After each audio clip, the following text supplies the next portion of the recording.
from the crow's ass onto the snow. It looked that backwards. And an arrow. Yes, and it spoke to me in the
Hello everyone and welcome to another round of the PMR Porsche Cup series. Now, we are going to have to do a very quick thing. I've tried a few settings. We're actually live on YouTube and Twitch and Facebook for the first time ever. So this is a bit of a new one for me. And my hair is, well, I should have sorted my hair out. But I want you guys to tell me whether the frame rate is alright, whether the audio is alright, all that sort of thing as well. Because I think there's one or two things that I can sort out on the settings if it isn't. But it would mean that I'd have to take the stream down and then put it back up. So if you could let me know if it looks alright in the next couple of minutes, that'd be absolutely fantastic. Yeah, we are looking at the Porsche PMR Cup round 3. It's not at the Spa de Francorchamps. I haven't updated that. I will try and update that very quickly.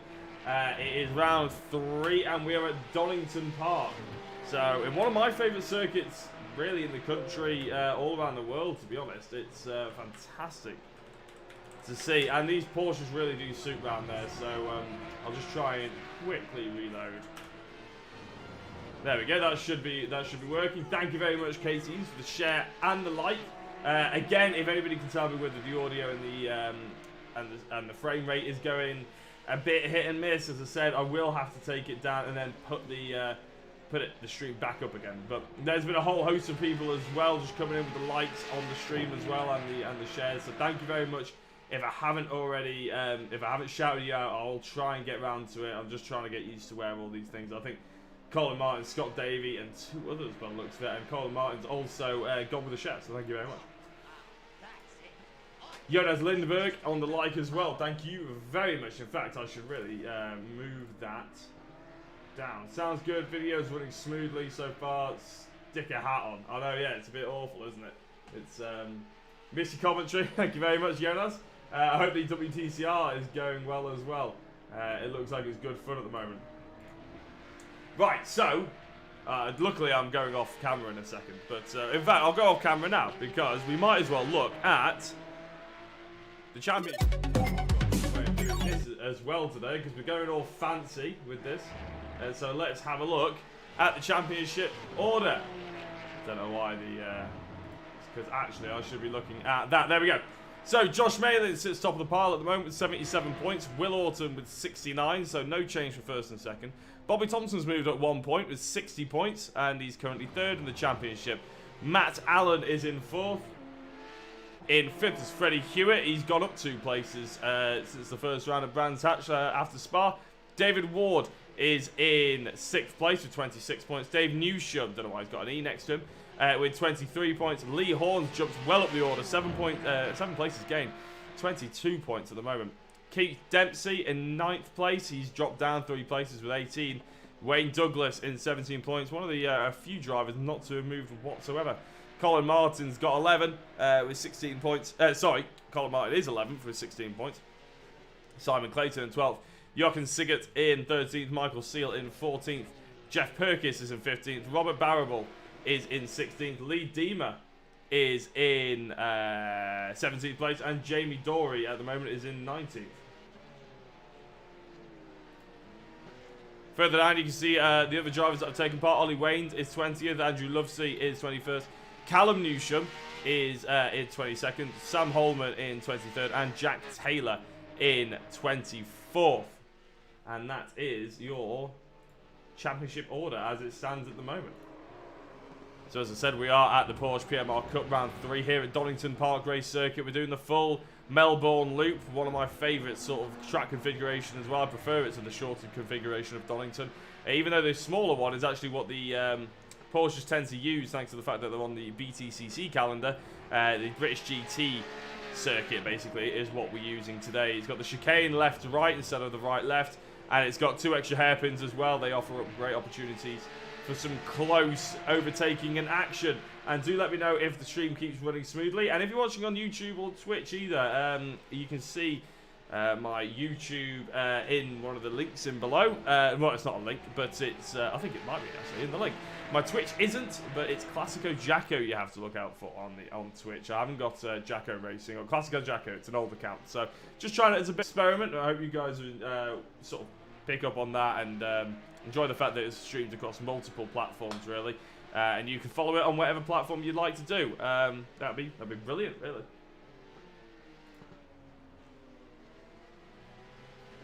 Adam McNally had Belcar last week, so missed that round. That's where you were, Adam. You were at the Belcar. How was it? Is that streamed with SRW, I believe? It looks like a good series, that is, especially. One definitely to be involved in. As is the Porsche PMR Cup as well, obviously. So, Adam, I hope you are involved tonight. And in fact, let's have a look at who we have involved tonight, because we'll be able to see the full driver lineup. We've picked up a few people, actually. Will Orton at the moment, who's top of the timing tower. I don't see championship rival and currently championship leader Josh Malin either. Callum Newsham is here. Dave Newsham is here as well. Matt Allen, Lee Deemer, Dave Ward, Colin Martin. We're about to go into qualifying. Adam McNally is back in the roster, so that is he is here this time round. Lee Horn's here. Quite a few actually. I think we've got about 15th, and commentator's worst nightmare. I've got the hiccups. Probably the worst thing you could possibly have. But as a commentator, but we'll try and persist through it. So obviously we're going to try and get qualifying underway then, and see, we have 16 drivers in total here tonight. Oh, 17 even, maybe. Simon Clayton right at the bottom there. So we should have a good sort of action-packed couple of races around Donington Park. It's a popular track. It's one of the tracks that a lot of people sort of jump on first of all on iRacing. It was my first purchased track on iRacing, so iRacing, if you don't know, requires you to subscribe and then start paying for extra tracks. It does give you some tracks and cars for free, but it's not sort of not very substantial, shall we say. If you see a couple of the cars going white for a few seconds, then don't be alarmed. That's just me loading up the paint packs. I just realised that I haven't got on at the moment. There you go. There's one. Luckily, the Excite car of Adam McNally, who has commented on the YouTube chat, I think, using the restreaming, it's not restream, but using the opportunities quite well to go on the YouTube chat. He's in the Excite car now. He's already come on and said that he's not involved last week because he was at the Bell car, but he's going to hopefully come further up the order this time around. I'm sure this is Jamie Dory. I think in one of the cars it's probably due to go white and then come back because it doesn't look like he's in the next gen livery yet. Dave Newsham, however, he's had a bit of an up and down time of it. Spa went quite well for Dave. He was in a very good position. Brands Hatch was frankly awful. I think he'll be the first to admit, but it'd be brilliant if we could have a chat with him, just to make sure that we're, just to touch base with Dave really, and then sort of have an interview with such an experienced driver, especially one who's obviously racing against his son in Callum Newsham. And there we go, Lee Horton's next gen livery now loads into the session, so apologies if that wasn't on. Jeff Perkis has set the first flying lap of the session. He's 1 minute 43, and I bet they're going to go an awful lot quicker than that, so don't expect that to be the pole time. It's also the only time we've got because of probably a whole host of drivers have got track limit warnings. Now, track limits is quite a common thing around Donington Park. You can get it through the chicane that we've just seen these two drive through. You can get it through the exit of Old Hairpin. Ironically, not one of these two hairpins, it's the Old Hairpin. I think it's classified as the third corner. It might even be the fourth corner it's classified as, actually. Yeah, you can get it on the inside of that for cutting the corner a bit too aggressively. You can get it, I think, on the exit of turn 1. You certainly can in real life. I don't know if iRacing computes that in, but yeah, certainly certain things to look out for. And if you Will Orton going that wide off there, you're not going to get, well, you will get an off track, but you're also going to go an awful lot slower. So Will Orton, if Josh Malin isn't here, will probably be sniffing a victory. Bobby Thompson doesn't look like he's here either, so we've lost a few drivers, which is a bit of a shame, but I'm sure it will still be an interesting watch. David Ward with the Fast R car. Now, the Fast R cars have been in touch with me, and I think they've given me a couple of driver in terms of information on their drivers, and I'll try and get that up as much as I can throughout the evening. If you're wondering on what the evening is entailing, then obviously we're at qualifying at the moment, 10 minutes qualifying, we're 3 minutes and 30 odd seconds in. We are then going to be going into a sprint race, 15-minute race, only a touch longer than the qualifying, to see who wins that, and that will gain them an X amount of points. And then we're actually going to go into another qualifying, which ironically is the same length of time as the first race. It's a 15-minute qualifying session, and that will set the grid order for the feature race, which is a 45-minute race. So it's completely separate, the second half of this session compared to the first. Completely separate, but the 45-minute session should be going live about 10 to 9, I believe it goes normally. So keep an eye out for that. It'll be great to have you along for the full evening.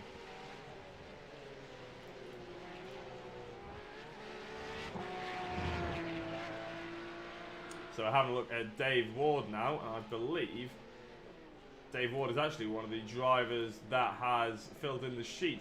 We've got about 6 responses for the sheet.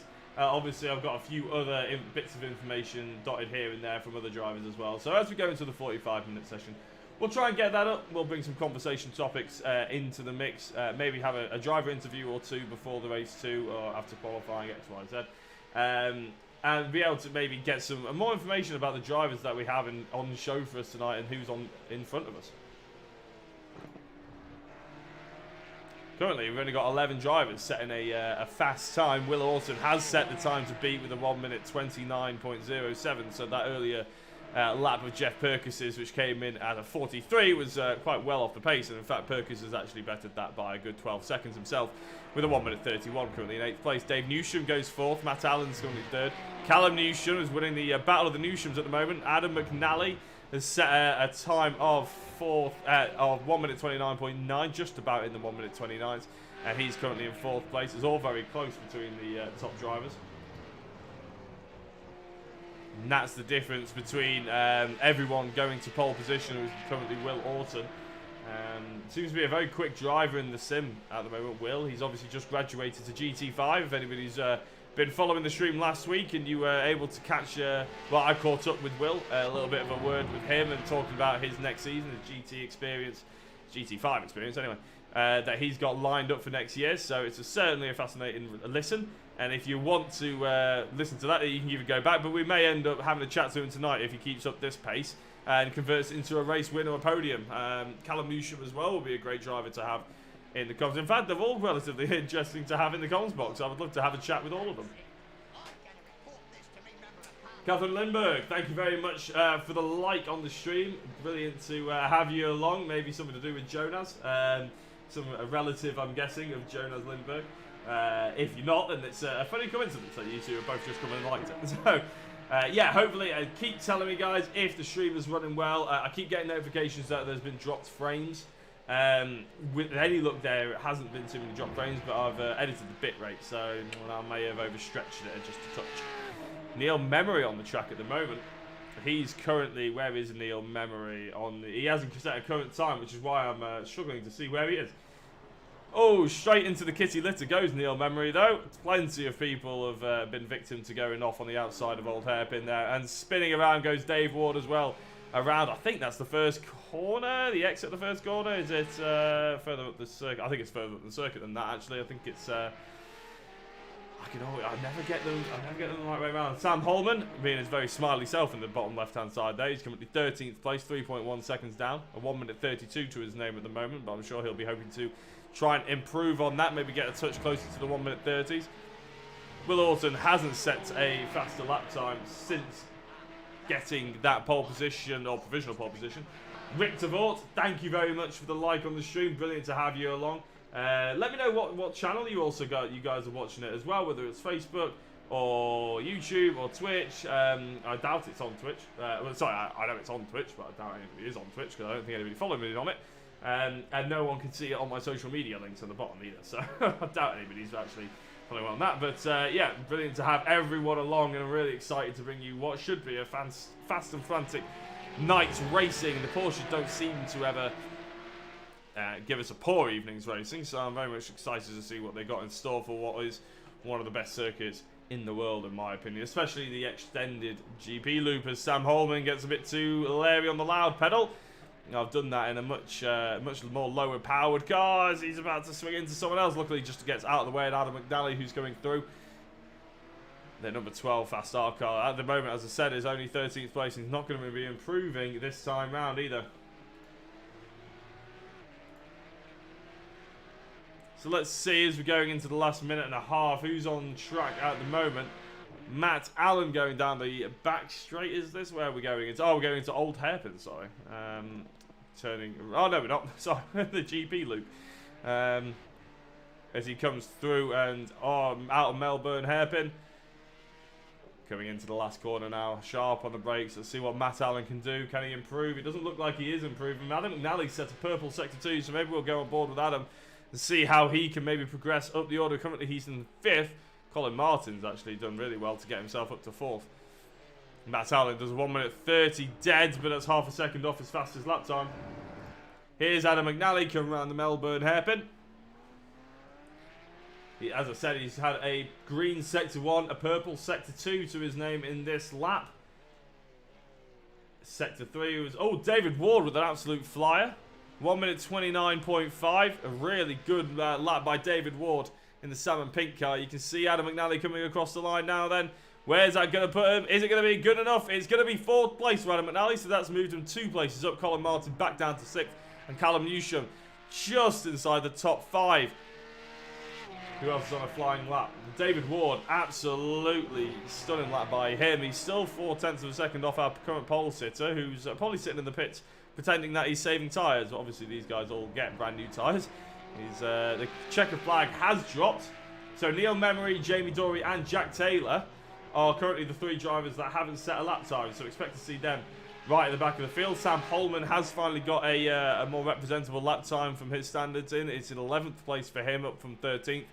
And David Ward doesn't look like he's going to be going any quicker. He was in a salmon pink car when we started the session. He's now in one of the fantastically liveried Fast R cars. I think they're one of the highlights of the field. The Excite car as well of Adam McNally, I think, is a to be honest, I'd say I've got to have a top 3. It's pretty hard to choose between the various liveries of the teams. The Excite, the Fast R, and the Next Gen liveries are all top dollar. They're been really sort of extravagant. They've done really well in sort of making sure that their cars are all on brand but slightly different.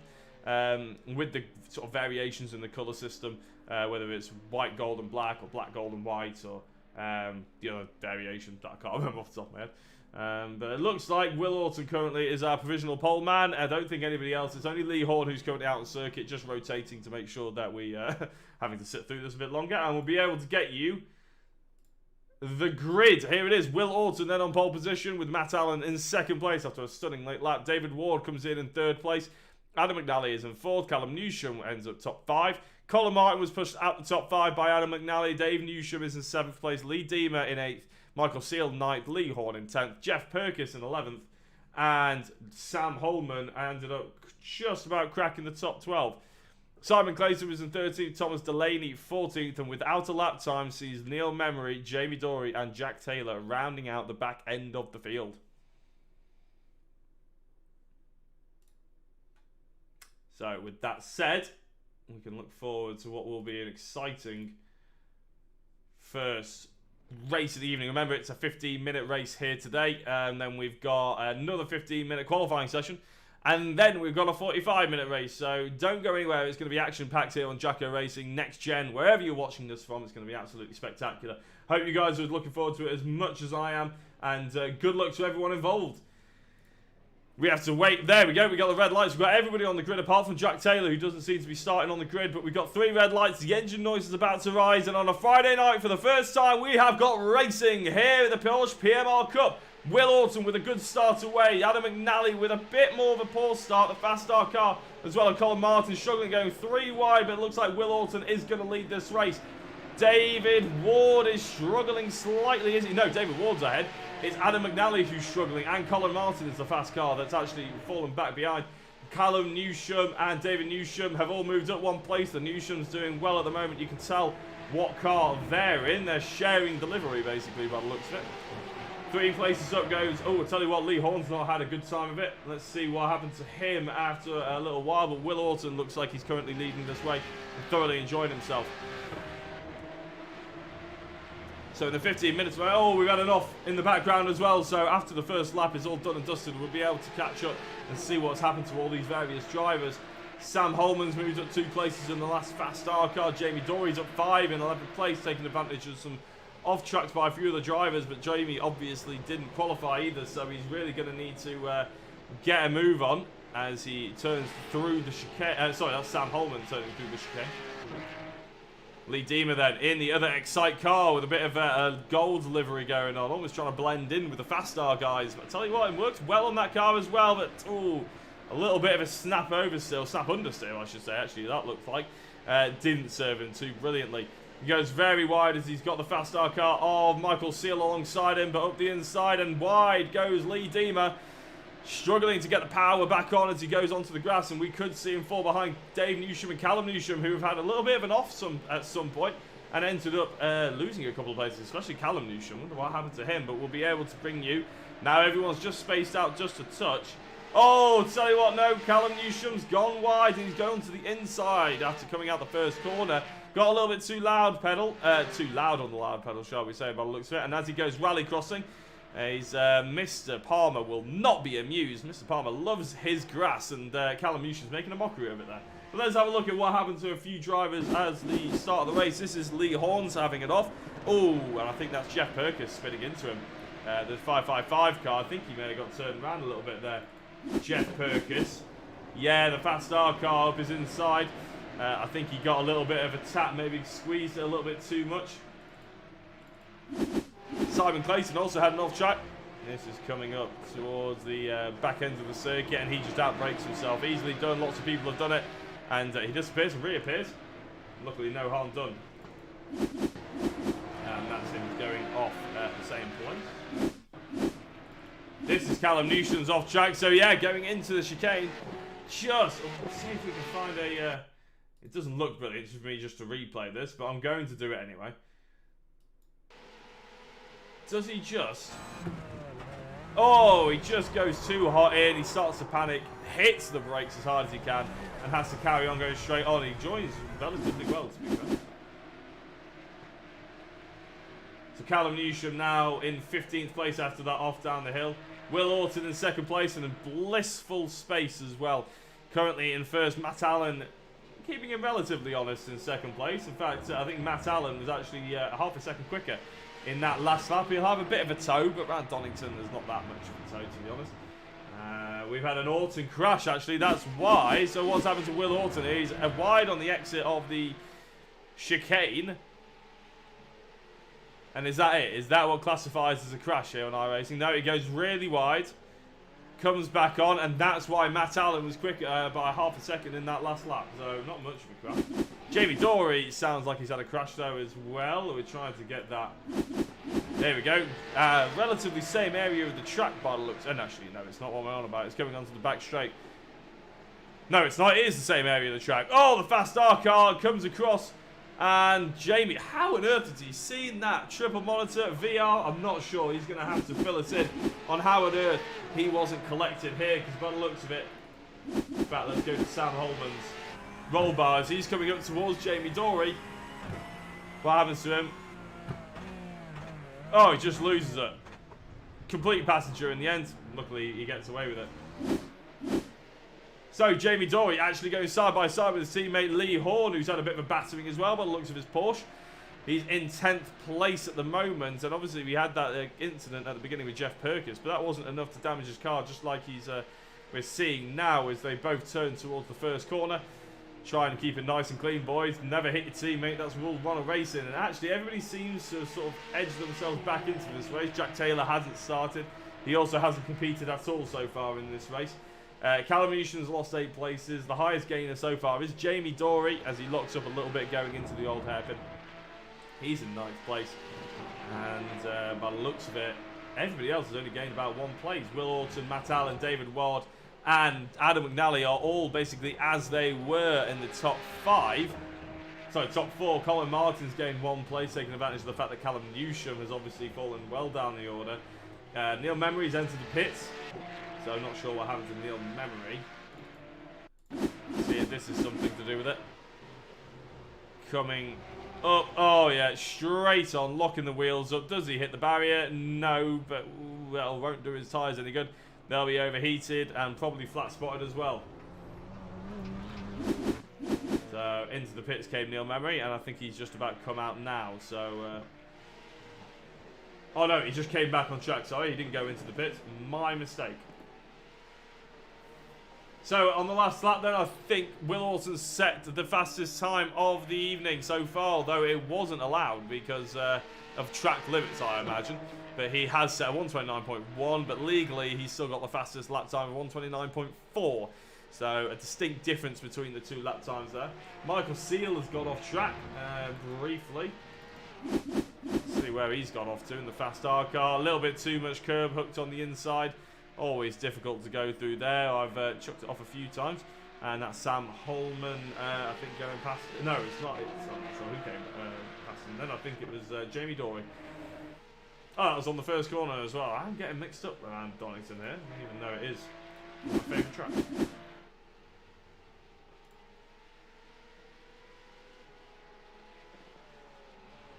Ollie Wayne says it looks like carnage tonight. Might pop on for the feature race, but apparently he's halfway through a pretty serious e-drinking game. I'd probably say, Ollie, carry on your drinking game and enjoy your night. I think probably everybody would appreciate it if you maybe didn't come on and throw your hat into the mix, throw your pong into the beer, shall we say. Probably the best thing to do. Oh dear, that would be really rather awkward, wouldn't it? So it looks like Adam McNally is getting all close and personal with David Ward. And this is the fight for the final place on the podium. Obviously, David did an absolutely stunning flying lap, but now Adam McNally is really trying to put the pressure on. Adam, I know, is a fairly serious MX-5 contender. He's constantly streaming on the Excite page, and he's been in various championships. He was also in my first championship that I ever covered, which was actually a PMR E-Series with Next Gen. So, going a bit full circle here. And that was in an Audi TCR RS3. He was in the first couple of rounds. He ended up dropping out, I think, halfway through the series. But he's back now in the Porsche this time. And looks like he's fairly adapted to this as well. So it doesn't matter what he seems to turn his hand to. Adam McNally seems to have the capabilities to match it. David Ward, though, a driver that I have to admit I'm not actually that familiar with. We are saving the facts and bios all for the feature race, a 45-minute race, so we'll keep an eye on that. But this is the fight, though. Holman's having a few off-track moments. Maybe we'll see what comes of that in a couple of minutes and make sure that we don't want to miss what's going to happen here, because Adam McNally is going for the inside. He's going to have to drive to the outside now as David Ward went defensive early, showing his intentions that he hugs that inside line. Will Adam McNally get the cutback? He's going to try, but he's going to be on the outside for the next hairpin as well. It's a difficult area to have an overtake happen here. Colin Martin's heading off in the background around the Melbourne hairpin, and by the looks of it, David Ward has actually hugged that apex just enough to make sure that Adam McNally wasn't able to get the cutback on him. And actually, his other Excite teammate, Lee Deemer, is really putting the pressure on Callum Newsham at the moment. So the two Excite cars are the most exciting cars on the grid. Let's have a quick look at what happened to Simon Clayton, see if we can fix that in as we're going through the chicane that seems to have caught an awful lot of people out. Is this going to be a crash? No, he's just going to disappear. Oh, he's gone straight up the inside out, broken himself. Yeah, really rather heavily, and that'll be what happened to the crash. Sam Holman here in a similar scenario. I think he just locked up because of the incoming Simon Clayton. Yeah, I think that was all that was. I don't think he's going to spin.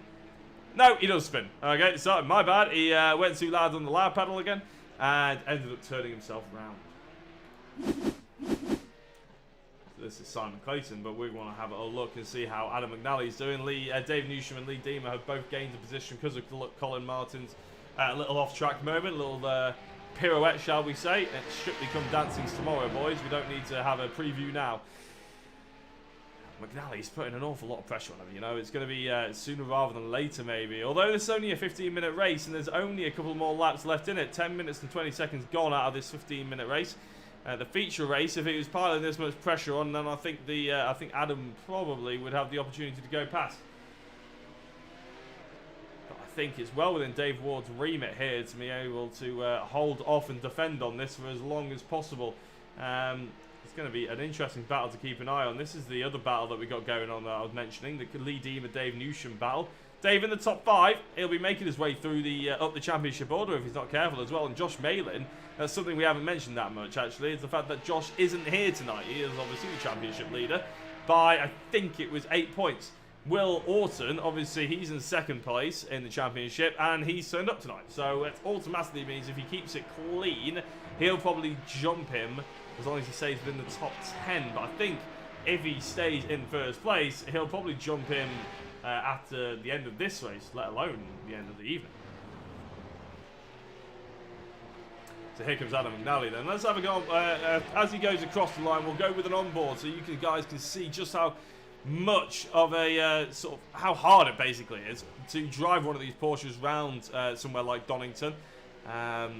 It's a bit of a handful, the Porsches. They're very delicate on the throttle. You have to be really smooth with them. The back end, it can come round really easily. The front end heavy with being the engine in the front end and the rear wheel drive. Obviously, we've seen quite a few people having to get back on the circuit after spinning off after the Melbourne hairpin. And as they're coming through the final corner, we'll go on board with Adam McNally and maybe he can treat us to an overtaking opportunity against David Ward. So an onboard lap with Adam McNally then, following the fast R car, the number 69 of David Ward, using all the runoff on the left-hand side, making sure to get down the gears nice and smooth. A little bit of a dab of the power.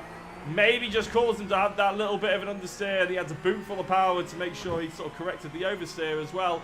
Going down, craner curves now. Keep it pinned to the left-hand side, not quite flat. Down 2 gears, pitch it in for old hairpin. Don't hit the curb too much because that can happen. Good showing of driver control here. Through the left-hander they go and up towards the back end section. The names of these two corners have actually eluded me. I don't know why. He's getting very loose. I'll tell you what, if his tyres are going now, then it's 45-minute race. It'll be really rather difficult. Maybe we'll be able to have a chat to him. They like to keep themselves to themselves, the Excite guys, but it'd be brilliant to have a chat with him. And he's spending half of this race, to be honest, with the Porsche going sideways. Not always the fastest way to get around the circuit, but I think he's just trying to throw everything at it, pitching into the chicane. It's caught far too many people out tonight so far, that chicane. Doesn't seem to be catching these two out there. And David Ward is absorbing any and all pressure that's being thrown his way so far as they hook around the Melbourne hairpin. Sometimes a late apex can be the way, and there's a huge moment there. Great car control by Adam as they come out of the Melbourne hairpin into the last corner then. Going a little hot, maybe. I think David Ward actually went in a little hot. Adam managed to get it stopped, but he had to really pull on the brakes as as David Ward got out the corner. And that is an onboard of Donington Park. It doesn't take long to get around in one of these cars, but it is a fantastic sight. Oh, we've had a couple of offs. In fact, this is Neil Memory going around the first corner. I thought I spotted a car on the right-hand side as we were on board with Adam. And he just goes straight off. He wants to join the carnival on the infield there. Does Neil?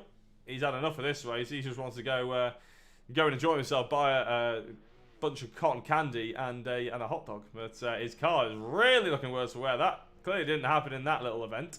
He didn't hit anything. So I don't know where his engine's gone, but it's currently not there. By the looks of it, he's just crawling down the circuit now. So, yeah, I mean, I don't know. Well, I suppose if you... I mean, I would tow myself back to the grid pole and just take the tow penalty at this point. Thomas Delaney's been in the pit lanes and then he left the pit lane after 0.1 seconds, so I think that's a bit of a glitch. Neil Memory's still struggling to sort of get in and off track. Adam Manali's had an off moment going through the chicane. As his tyre is overcooked, he spins out of the chicane. And I think that means that he's dropped down the order. And in fact, he seems to have stuck himself. Yeah. Oh, he's had to wait. Good eye there as his driver teammate comes through. And he's now down to 7th place. Dave Newsham then goes through into 4th. David Ward now probably doesn't really have any pressure. Oh my God, we've missed a checkered flag. Will Orton takes a checkered flag. Sorry about that. Will Orton takes the win then for the first time this evening. We are going to have a look at how he did it. He comes around the final corner. He had Matt Allen in touching distance, but not really ever close enough to really cause him any problems. Will Orton takes the checkered flag and the championship lead. Matt Allen in 2nd place. David Ward looks like he's coming across in 3rd. Dave Newsham then took that 4th place. Lee Deemer took that 5th. And we'll bring you the full rundown of the race. Apologies about that. I didn't mean to miss the checkered flag. It just shows how engrossed we were in the rest of the race. But we'll be able to bring you the full rundown of the order as soon as everybody's crossing the line, which I think Sam Holman and Neil Memory, there we go, are the only 2 drivers that are left to do so.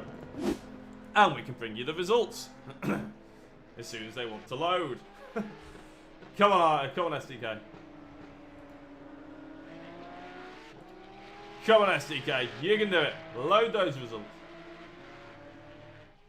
I mean, we should be able to. I don't really know why they don't want to. But by the looks of it, we're going to have to wait for a couple of minutes before the results come on screen. Unless, if I press it, does it come up on there? No, it doesn't. That's a bit annoying. But yeah, an interesting race. 15-minute race is always going to be one of those races that sort of goes straight into the action. Obviously, Adam was really pressing hard to try and get past David Ward, who ended up absorbing all the pressure and more, still putting out great lap times. So a deserved top 3, I have to say. Josh Malin, obviously, will probably be a bit good that he's not watching this one, but I'll see if I can get some inside information as to why he's not watching it and bring that to you as soon as I can.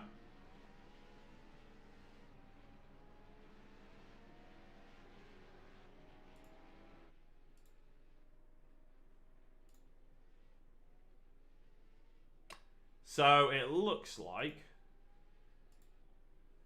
Oh, there we go. Thank God. Will Orton took the overall victory then.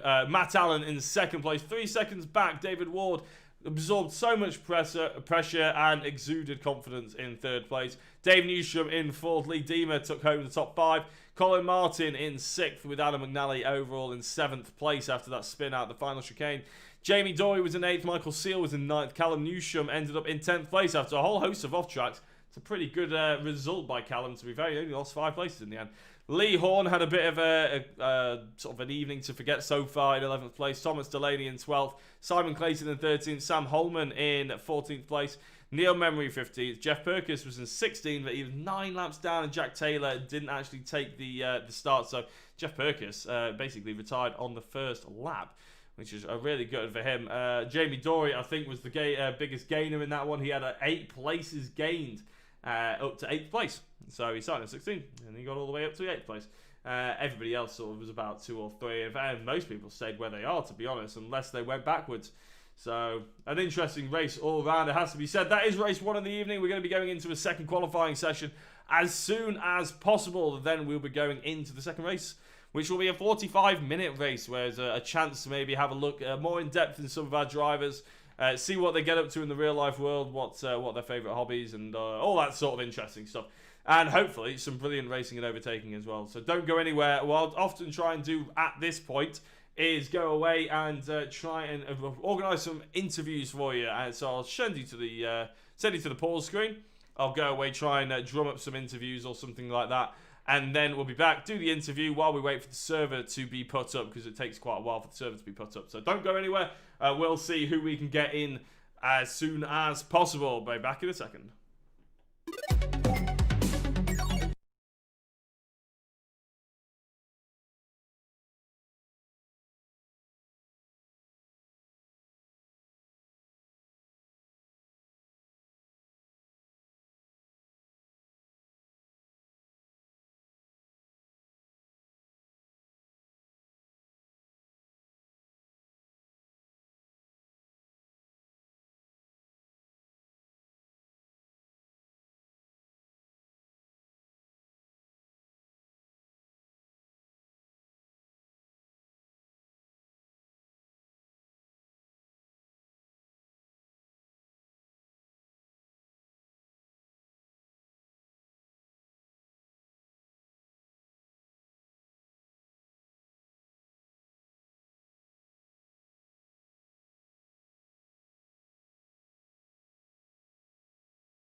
And I'm back, and I've got an interviewer. I don't know. I'm doing the interviewing. He's answering the questions. That's all I know. But it's Will Orton, winner of the first evening's race, and obviously new championship leader. Will, congratulations. That one looked a little bit easier than you've had in the past. Yeah, obviously Josh and Bobby aren't here, which were my main rivals in the championship, but I'm glad to have taken the lead. Yeah, absolutely. You got to take advantage when your opponents aren't around, basically, haven't you? So you've started off the night well, and are you confident that you can carry that on into the feature race? I'm hoping so. I've just got to cut out the mistakes a little bit, but hopefully I can hold on for 45 minutes. Yeah, absolutely. It seems to be a tough track. We saw a lot of drivers struggling a little bit with their tyres potentially within that 15 minutes. Is that something that you noticed throughout your stint with the tyres letting go a little bit? Yeah, I noticed towards the end the rear started to go on throttle application. So it's just about keeping them in the early stage of the race, so hopefully they're better for the end. Absolutely. Do you have any idea where the two championship competitors are? Obviously, Josh and Bobby. Do you have any idea where they've disappeared to tonight? I know where Bobby is because me and him were testing around Donington today, actually. And Oh, really? He won't have made it home in time, I don't think. How did testing go? Oh, it went really well, to be fair. The day was a bit, obviously with the snow, it wasn't ideal, but we made the most of it. Yeah, absolutely. Did you get some dry running at the end at all, or was it always just a bit slushy and a bit cold and a bit damp? Yeah, it was always just a bit cold and damp, to be fair. What is that? Your first, second, third? How many test days is that in the new GT5 then? That's the second test day, first time in the wet, which was an experience. Yeah, no, it's tough cars to handle in the wet, aren't they? It's sort of they're quite easy to snap on you almost, especially if you're heel and toeing. I'm guessing down the gears or blipping. Yeah, blipping is something we had to learn, obviously coming from front wheel drive where we were heeling and towing. And front wheel drive in the wet, there's a little bit more of a safety cushion. You know, if you get a moment, you can just put your foot down. Yeah. It'll save it, which is the main thing I found, but managed to keep it on the track. Well, that's good. So you didn't have any off moments or any unnecessary mechanics getting all a bit arsey at you to try to drag the gravel out. Nah, I kept them happy today. Oh, that's good stuff. Yeah, so, well, good luck for the next session. We'll let you get prepared. Hopefully, it'll be going up sooner rather than later. And, yeah, have fun in qualifying and good luck in the race. Thank you. That was Will Orton. Now, I'm going to disappear yet again, and I'll try and maybe line up another interview. I did try and get hold of Adam McNally, who is in the YouTube chat. So, Adam, I dragged you into the Discord, if you're watching this. I want to have a chat, because obviously, like you just said, wow, what an idiot throwing away fourth. I want to have a chat with you about that one, Adam. We'll see you in a minute.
Right, thank you very much, Katie, for the feedback on the stream. I sort of tuned in a little bit while we were waiting around, just and that's why one of the reasons why I put the music on as well, just to make sure I could sort of see whether or hear whether there's any buffering, and well, there is. So I know what that is. I know how to fix it. I just can't do that whilst we're live. I have to do it when we're off air, which is a bit gutting. So I would have to close this stream down and open up an entirely new stream, which I don't really want to do. If it's really bad or really pain in the arse, let me know, and I'll try my best to sort of figure that one out and make it a little bit better. But we are into the second session now. We are in practice. They're currently just rotating around. So I am going to just leave it on sort of like just these guys driving around for a little bit and make sure I go get a drink. But this is sort of your last warning before we go into the second qualifying of the evening for the feature race. So by any means, please do not go anywhere, but I'll be back in a couple of minutes. I'll leave you in the capable hands of our drivers. So, yeah, basically, that's it. Enjoy, and we'll be back in a couple of minutes.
Right, we're going in. Second round of qualifying is coming up. 15-minute qualifying session followed by a 45-minute race. So, if you thought that the evening was over, then you are by all means absolutely incorrect. It's just about to get started, with the feature race being a 45-minute extravaganza where we get to dive deep into the bios of all these drivers and obviously see some brilliant racing hopefully as well. The first race of the evening was put on pole position by Will Orton, our championship leader. Spoiler, he is now above Josh Malin, who didn't manage to turn up today. I don't know whether he was testing potentially. As we know, Will Orton was, and Bobby Thompson was as well, and apparently that's why Bobby Thompson isn't able to be here tonight. He was testing, so well, he wasn't testing. He was driver coach for Will Orton, who's obviously his competitor in this series. So very interesting. So yeah, that was well worth having a look at. I think David Ward ended up in. I've gotten them mixed up. Matt Allen was in second place. David Ward was in third. And that meant that our ex-site driver of Adam McNally was actually, he threw away fourth position, ended up in sixth. I think, not Callum Newsham, came in 10th place. Amazingly, I haven't taken a photo of it. Oh, amateur hour time over it. But we're going into a new race anyway now, so it should, with any luck, be just as thoroughly as exciting. You can get an awful lot of laps around here, and a lot of drivers were complaining that the rear tyres were starting to go even towards the end of that 15-minute race. So I think we're going to expect an awful lot of sort of hiccups in the 45-minute race. So you might want to keep an eye out and keep it pinned here at Jacko Racing, because it's going to get very, very exciting.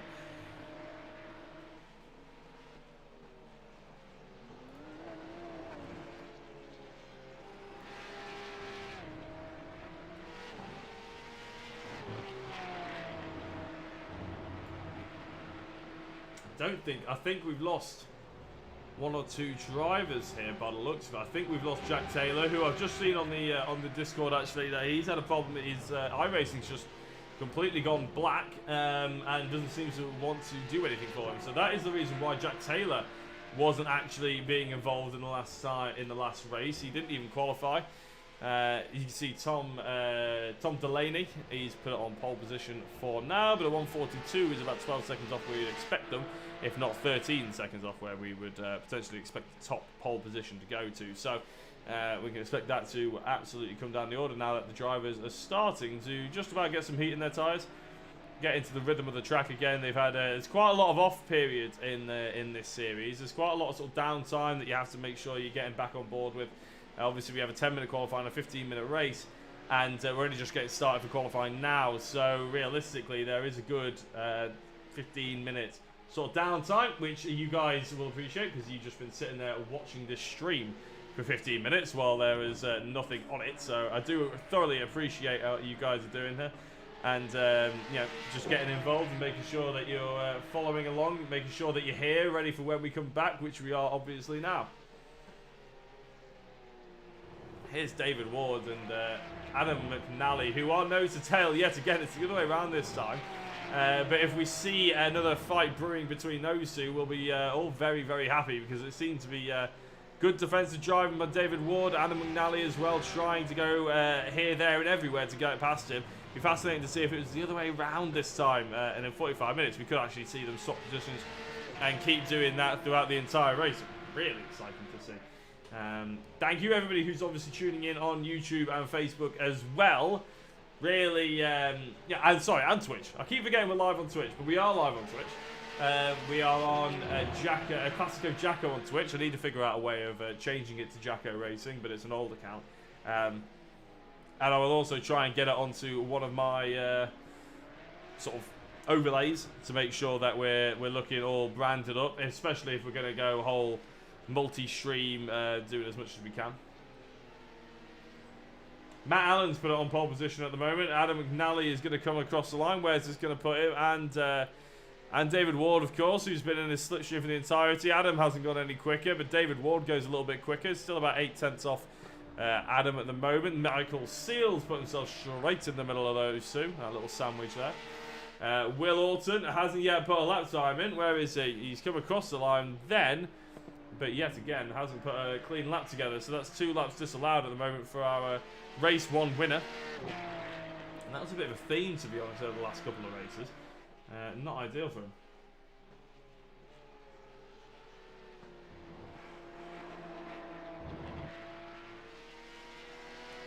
So what we got in store then, 45 minutes around Donington Park. I probably would expect it to be a little bit more spaced out, just because 45-minute races, you know, these guys are qualifying 2/10 apart. That is very much amplified over 45 minutes worth of laps. So expect to see them sort of you know, space themselves out just a touch. But obviously that means that traffic comes into the mix, especially as Will Alton, he qualified about 3 seconds quicker than some of the back of the field, 2 seconds quicker than about the mid-pack, and about a second quicker than sort of the top end of the mid-pack. That's sort of 10th to 5th place, shall we say. He was about a second quicker than them. So over the course of an entire lap, obviously a 1 minute 29 laps, it doesn't take him that much longer to catch up, especially if the drivers further down the order are fighting, X, Y, and Z. I will just, you may hear a couple of bleeps. I will try to remove them. Just unfortunately my Facebook Messenger trying to tell me that I've got messages which I don't want to know right now. But let me know. Oh, okay, they're still doing it. Let me know what kind of tracks that you want to go to. You know, Will Alton, he's trying to push too hard now. He's put a pole time in, and it's an absolute flying pole time as well. It's just about as quick as he did in the first qualifying session. We've reached the halfway mark, roughly. So we'll be expecting Will he come back out. He is coming back out, and Adam McNally's come back out as well. So this 15-minute session is actually long enough for you to pit in, take some tyres, and jump back out. So it's really key. That's definitely a strategic move that these guys are doing, and they have to make sure that they're sort of on point as much as possible with that. So they can have maybe 2 laps on proper rubber, and then, oh, Will Alton, no, that's not the way to do it. Don't come on, Will Alton, don't crash.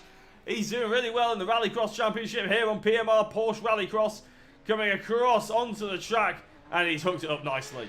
He's not gained any time, but he's certainly made it illegal, and he won't get this lap time. It's an offline, it's an outlap anyway, so it doesn't really matter. But Matt Allen actually doing really well. Lee Deemer's done well as well. Where is Michael Seal? He's in 7th place now. So a bit more of a rundown as we've just gone past the halfway point for qualifying. Will Alton has finally put a lap time together, although he seems to be struggling to put another one together after this. After he tried to warm up his car.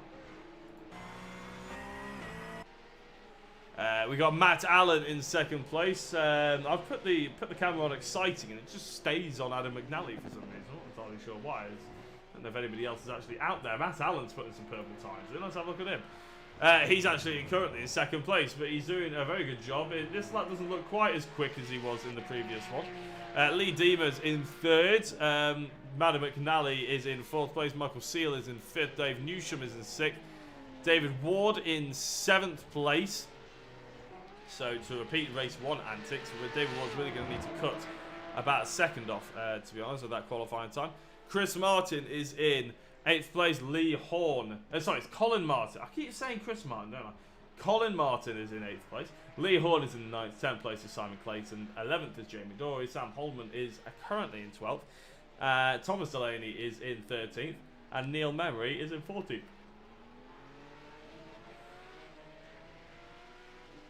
So as Matt Allen comes up to the line, he will not improve. In fact, it's quite a lot slower time, to be honest. Let's see what it officially gets registered as. In fact, it's not even legal.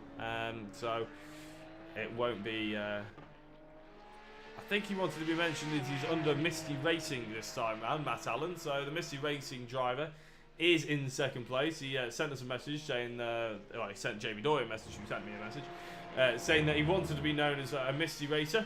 So that's what he is. He's got the livery to show for it as well. A rather simple looking livery by the looks of it, but you know, clean and sophisticated. 1 or 2 little sponsors on there by the looks of it. A nice looking sort of simple design. Can go a long way, to be honest. It looks really rather smart. 10 minutes just clocked over. Now this 15-minute qualifying session, and obviously we will have a 45-minute race straight after this. So expect the stream to finish at about 10 to 10. About 10 to 10 will probably be a rough estimate for your timings. Hopefully you guys can stay around for the entirety. You can have a chat in the chat as well. I will try and give as many shout outs X, Y, Z that I possibly can. Any likes on the stream as well. If it comes up on my little notification board, I will try and shout them out as well. I'll give a big thank you to whoever seems to be chatting along, just showing the stream some love, giving everybody a sort of positive energy. So yeah, that'll be fantastic if you wanted to do that as well, but no pressure if you don't. Matt Allen comes across the line. Has he dealt with the pressure any better? He has, and it's actually a really good time from Matt Allen. A 1:29.391, so that's only 0.3 of a second off Will Orton, and considering Will has basically replicated his pole position time that he had in the first qualifying, that's a strong performance by Matt, who's just carved out about 0.2 of a second out of his qualifying time. Jamie Tonks is coming with a like. Actually, I missed that 45 minutes ago. Really sorry, Jamie. Didn't mean to miss that one. Thank you very much for the like, and I hope you're sort of enjoying the stream and enjoying the racing as well, because there's plenty more to come.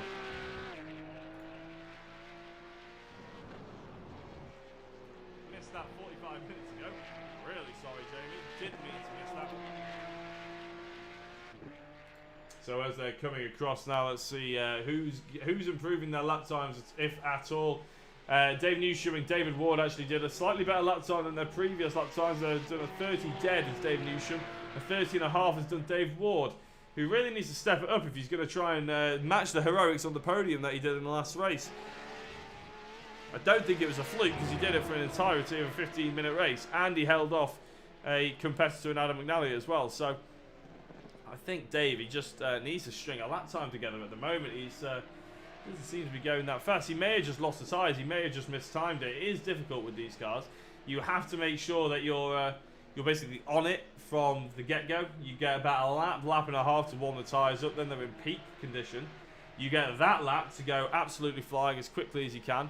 And then they basically go off from there. As David Ward, he does go quicker.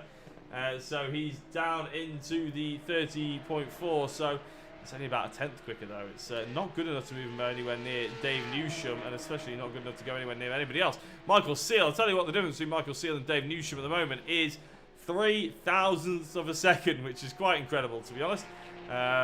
Very, very close. I mean, I don't think you could even blink that quickly. It's absolutely stunning sort of difference between those two. And we'd love to see a little battle between Dave, and Michael Seal as well. And I think if we get that for 45 minutes, I think we can all agree we'd be pretty happy. Why does it go to Ryan McNally every time I want to press exciting? In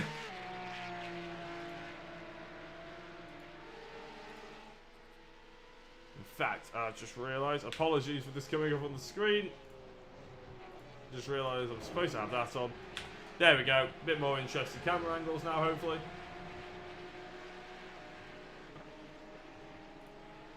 As they go down towards Melbourne Hairpin, that doesn't look very good, does it?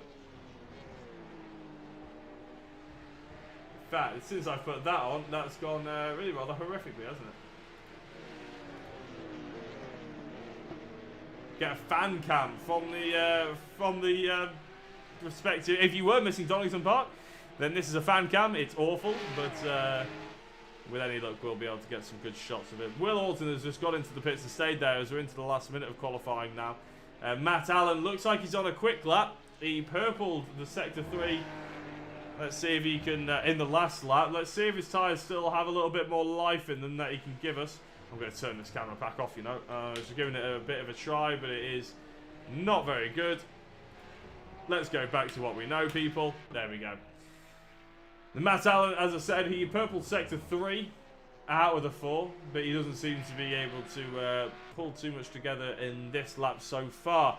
And that purple Sector 3, also wasn't good enough to improve his overall time at all. That last lap he did was, well, it was an improvement, but by about 100th of a second. So not that much to shout about or write home about. Into the last 10 seconds then, Will Orton looks like he's finishing this evening off in the pits. Doesn't want to go back out at all. He's pretty confident with the lap time he's got, and especially if Matt Allen pulls something like that as the checkered flag drops. I think it will be Matt Allen who will take the checkered flag first in this session, obviously, other than those drivers who are currently in the pits. Will Orton being one of them, and he just dives into the pits. Not worth finishing the lap out. Here's David Ward then. He green sector 3 last time, but it wasn't. Is it going to be good enough to move him up? He's going to have to catch quite a few tenths. No, it's not good enough to move him up. It is faster. He's on a 30.2 now, but he's still 0.2 of a second off Dave Newsham. So there is quite a gap between Dave Newsham and Lee Horn, and that gap is currently filled by David Ward. Simon Clayton in the number 15 car, currently in 11th place. In fact, we got some greens coming on here. Jamie Dory, by the looks of it as well. He's greens sector 2. And here is Jamie Dory, in fact, going into the final corner. Let's see what he can pull out the bag as he gets a smooth exit. Simon Clayton also comes across the line. Clayton doesn't look like he's going to improve from my timing tower anyway. He comes across the line. Jamie Dory improves slightly, but he's 700ths of a second away from Lee Horn. Pretty much, yeah, 700ths of a second actually. No, 100th of a second away from Lee Horn. Sorry, my maths is awful. Have a look at Dave Newsham. David Ward and Lee Horn are they're the only drivers that are currently out on circuit. Dave Newsham actually is putting some green times in. He's green sector 2, he's green sector 3, he's locked up in sector 4 though. So will this be able to pull him up the order past David Seal? He only needs 7,000, not even 7,000, 3,000ths of a second to get ahead of Michael Seal. Well, 4,000ths to get ahead of him, to be fair. As he comes across the line, Dave Newsham, then I don't know why 7's on my brain, but Dave Newsham in 6th place at the moment. He's come across the line, and it hasn't counted for him. So that is everyone. That's your running order for the 45-minute race, and we'll hopefully be able to bring you the results.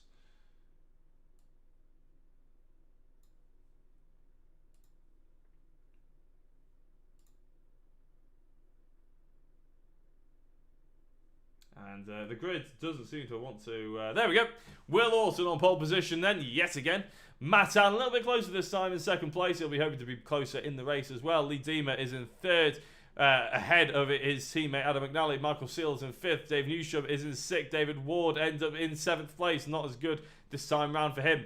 Lee Horn's in 8th. Jamie Dory an improvement on not qualifying, and now he's qualified 9th. Colin Martin in 10th. Simon Clayton in 11th. And Thomas Delaney in 12th place. Last but not least, Sam Holman, Neil Memory, and on the back row of the grid is Jeff Purkis. So as we wait for these Porsches to line up and make sure that they're about to get underway, it's obviously a time to sort of reminisce of what happened in the first race. So if you missed it, Will Orton took pole position. He drove away with it, to be honest, in some way. Matt Allen tried to keep him honest as much as he could, but it was unable to do so in the long run. And I think it's actually Jeff Purkis who's the other driver we've missed. Jeff Purkis is there. He's in 15th place, flashing away at the back end of the field. But as we've got the lights come up on our screen, we'll be able to get racing as soon as possible as the 3, 4, 5 engine noise is rising. And for the 2nd time tonight, on a Friday night, we are racing. And it's a good start by Will Orton. It's a poor start by Adam McNally, who goes 1 behind by Dave Newsham. He's got an absolute rocket start in the middle of that pack. And in fact, we'll be able to have a look at him now. He's squeezed through. He's had a little bit of a touch by the Excite car. Well, I thought he was going to come in and collect the Excite car as well as he's back on the circuit, getting a bit boxed out. That's Jamie Dory and Lee Horn hunkering up behind him now. Is anybody going grass cutting? Not quite. Mr. Palmer will be very pleased about that. So Colin Martin has actually jumped up 3 positions just ahead of Dave Newsham as he goes into the wall. Big off by Colin Martin. He won't be pleased about that at all. In 15th place now, all the way down at the back of the grid, and he'll have a very, very, very damaged front end Porsche. Michael Seals made his way up 1 position, and the Fast R cars are gaining fast on the Excite cars as, by the looks of it, David Ward is just... David Ward, out of nowhere, has just slung himself up the inside of these 3 drivers. He's gone from 7th place up to 4th already. As Adam McNally looks to the inside of Michael Seals. Seals going to have to go on the optimal racing line. McNally's on the inside. This will mean that David Ward has a better run than both of them, and he'll be able to get through without worrying too much about the Excite driver behind. Up the inside goes Dave Newsham. Hard on the brakes against Michael Seal. Will he be able to get that move done, delivered? No, not quite signed, sealed and delivered by Michael Seal up the inside now. Managing to keep that place away from his rival in Dave Newsham, who seems to have picked up the pace a little bit since his Brands Hatch extravagance, as we're seeing now. Lee Deemer's actually got past Matt Allen at the front of the field. Lee Horn's had a crash by the looks of it. As up the inside goes Dave Newsham, a little bit late on the brakes there, a little bit of a lock-up, which means he was a bit struggling to get the car stopped. And in the background there, that's Jamie Dory off. Let's have a look at Lee Horn's crash first as he comes out of the S's. He's obviously got a bit of damage on the front end, not sure what happened to him, but as he comes down into the Melbourne loop, he gets two. Oh, I tell you what, I think we got away with that one there. I think it could have been a big off for the SVR car. Jamie Dory's also had a crash. I think that was just losing it on the in the exit of the first corner. Apparently Adam McNally is going to come for a chat after this race, or after I crash, whatever comes first apparently. So, did I just miss something? No, I think Michael Seal just had an off. He did, and he seems to be coming back on track, not really sure what happened to him. But either way, he's dropped well down the order, Michael Seal. He was in a good battle before. So let's have a look at the front. And Lee Demon, the other Excite car, has actually gotten past Matt Allen. Matt Allen didn't look like the best of the rest in terms of where he qualified in second place. He was quite far ahead of Lee Demon. But by the looks of it, in the race, it hasn't worked out for him so much. This will be working out for the way of Will Orton, though, who's purpled the first flying lap. And I'm guessing he's going to purple this flying lap, seeing as he's in the lead of the race. Yes, he has. 1 minute 30.2, and he's got a 1.5 second gap already from the rest of his competitors. Oh, we've had a couple of crashes in the background between three drivers by the looks of it. This is Michael Seal. He's had a crash. And by the looks of it, no one's around him, so I'm not sure what he's crashed into. He just loses the rear end, goes careering into the inside of the circuit, and that seems to be happening to quite a few people. This is Lee Horn, who's coming out of that hairpin, I believe. And up towards the final corner. So yeah, in the background there you can see Michael Seal, and by the looks of it, Lee Horn pretty much does exactly the same at the next corner. And then spinning in sympathy is Thomas Delaney. You can just see as Lee Horn starts to go around. You can see in the background there Michael Seal, then you can see Lee Horn, and then you can see Thomas Delaney. So someone's decided to pour some grease on the track. Not sure who that was, but it's not ideal for a whole host of these drivers at the moment. And we've actually had them gap themselves just by the fact that they're... I'll tell you what, the next gen cars look really beaten up at the moment, don't they? That's not ideal for them at all. Lee Horn in the front here. Colin Martin in 12th place. And then Jamie Dory in 13th. And they all look battered and bruised. They've been better looking, haven't they? But here is Will Orton at the top of the field. Absolutely, I wouldn't say flying away with it, to be fair. Actually, I was about to say a commanding lead compared to everybody else, but I tell you what, it's not so much actually. It's a 1.4 seconds. Obviously, the turbo helping a couple of these drivers gain on them, but as we're about to enter the end of the first 5 minutes, it's not too bad. And actually, Adam McNally is in 5th place, and he's put the fastest lap in the race. And with Dave Newsham just about touching base with him behind. I still can't believe the start that David Ward had. Absolutely crazy. Maybe we'll get a bit of a replay of that if I can find it, because it was a really good sort of opening lap by Dave Ward. A good onboard with him would be really interesting to see.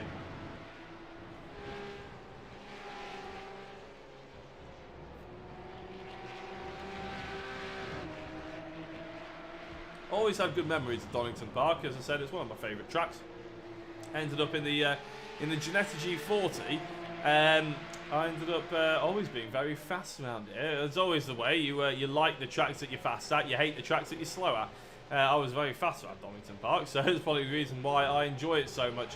But it is a very fast-flowing and lovely circuit to drive. It's very sort of... It doesn't look as picturesque as Brands Hatch's Alton, as Adam McNally actually goes up the inside here to try and make a picturesque moment. A little bit loose on the back end, but he did well not to lock the diff and spin like a whole host of other drivers have, and he's past Matt Allen. Sorry, he's past David Ward. Matt Allen's in 3rd place. He's past David Ward, back up to 4th place, but a little bit of a lock-up means that Dave may have the run on him out the corner. Dave Newsham will be really wanting to take advantage of this little battle last time, I think. But yeah, the Ginetta G40s, which is very similar to the GT5s that Will Orton was talking about earlier on in a little interview in between the two races, was, yeah, very, very good. It's a brilliant sort of track to drive in a car like that, whether it be a GT5, an Audi TT, a little MX-5, fantastic. The Porsches, obviously, I'm sure will be an absolute right laugh, but it'll be an extremely quick car. The lap's almost done and dusted within a minute and a half. But yeah, if you ever get the chance to drive it in a track day car or in any kind of car, then I would seriously recommend it. They do some brilliant offers, and you can even have driver tuition and everything like that. But in a race, it is something else to behold. It's a brilliant track. It brings out some spectacular overtakes. You really have to be creative around here. As David Ward is trying the old flash of the lights to try and put Adam McNally under pressure. Not working just yet, though. Jamie Dory and Lee Horn have had more crashes, and in fact they've crashed into each other. Not the stuff of dreams of these two drivers. In fact, now they're sort of parked opposite each other because I don't know which one to go for.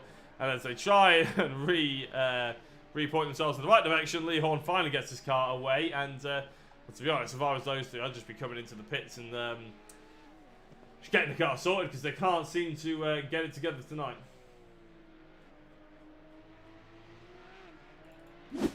Let's have a look at David Ward's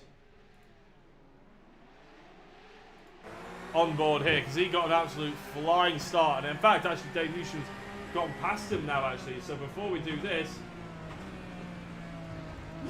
let's have a look at the onboard of Dave Newsom on board here. He just goes up the inside of the mailboard, hairpin, and says, "Thank you very much, done and dusted."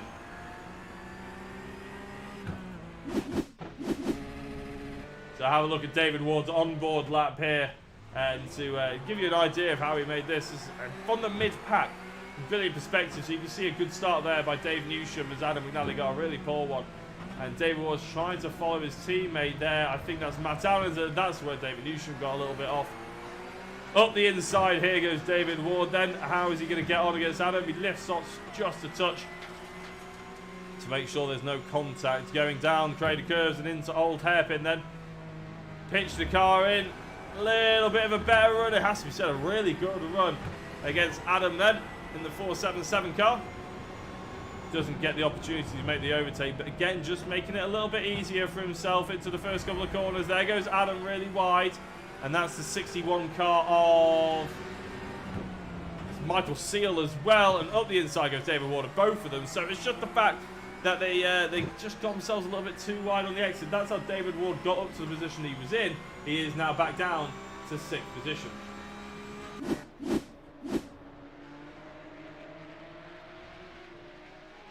So these three drivers keep chopping and changing, and a big shout out to Jorgen Madsby Pedersen.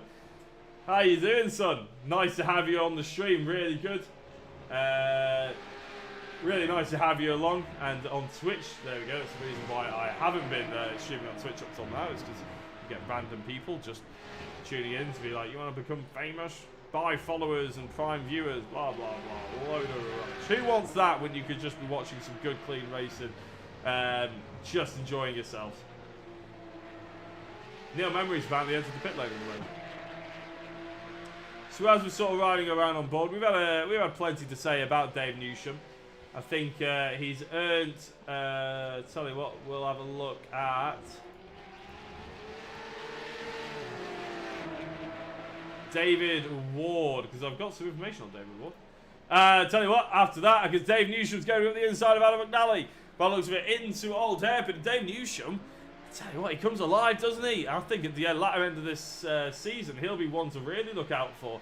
Really pushing the boat out with this Porsche. He's clearly done a lot of practicing. And again, one of those drivers that doesn't seem to be in the Discord. It'd be fascinating to have a chat to him as we see this battle unfold. But we're going to have a bit of a focus on David Ward and have a chat about him, because he's filled in the questionnaire very nicely. Apparently he's from Kent.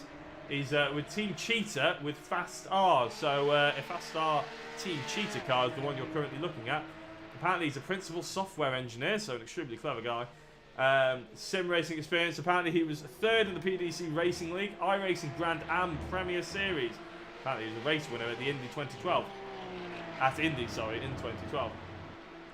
Real life race experience. He's done some UK Time Attack Series and lots of endurance racing in karts at Buckmore Park. And if you can do endurance racing around Buckmore Park in a go-kart, probably something like a Club 100, then 45 minutes in a Porsche on your sim at home is really no problem at all. So that is why David Ward seems to be coping with the pressure at the moment.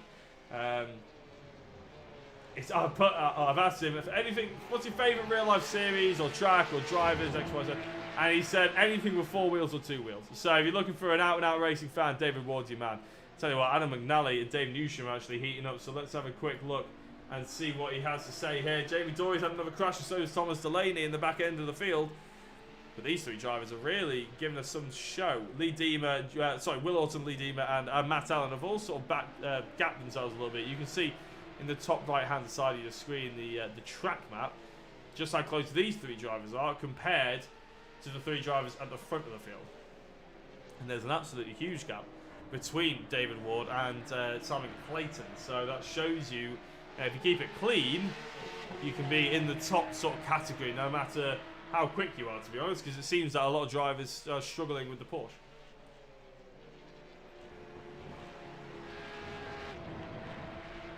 It's worth noting as well that this normally is a 2-tier race. It's normally GT4 and GT3, but at the moment it looks like the 2 GT4 cars, there were only 2, Migrim Alu and... Oh! There's a big off! And Adam McNally's gone careering in towards the tyre wall. What on earth has happened there? David Ward is still rotating. Dave Newsham's had an off, and I was looking at my computer. Here goes Dave Newsham having a spin, and oh, he taps Adam McNally. Oh, well, Adam McNally's first race was ended prematurely by his own doing. Well, not prematurely, but ruined by his own doing. And I think Dave Newsham that time. Let's have a look at this again. In fact, let's have a look at it from Adam McNally's perspective. Oh, he had nowhere to go. Absolutely nowhere to go. Comes out the corner and the car just spits into him. He hits his rear tyre and he goes careering in towards the infield and tries to light the tyres up to get back on, but really that's his race pretty much done and dusted, unfortunately. Really gutted for Adam, and obviously Dave Newsham as well, who was doing so well. So much better than we've seen before. We've had another crash with Adam, actually, as he comes out of the Melbourne hairpin. What happens here? He just gets... His car's clearly not happy, and his rear suspension, I fear, is a bit more damaged than he would appreciate. But Dave Newsham, he was doing so well. He was doing everything. Bang on, overtake, smooth, hitting his racing line. Braking was nice and decisive. A little bit of a late lockup here and there, but realistically, nothing untoward. And he just gets a little bit too loose on the exit here in the back end of the circuit. Really gutting. He's still in 5th place, but that opportunity for a potential 4th is pretty much gone because David Ward is pretty much driven away with this now into 4th place.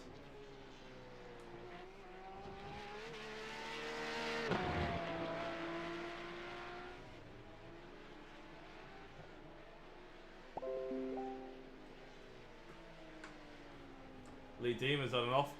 Let's see what's happened to him here, actually. This is actually quite big news because he was in 2nd place.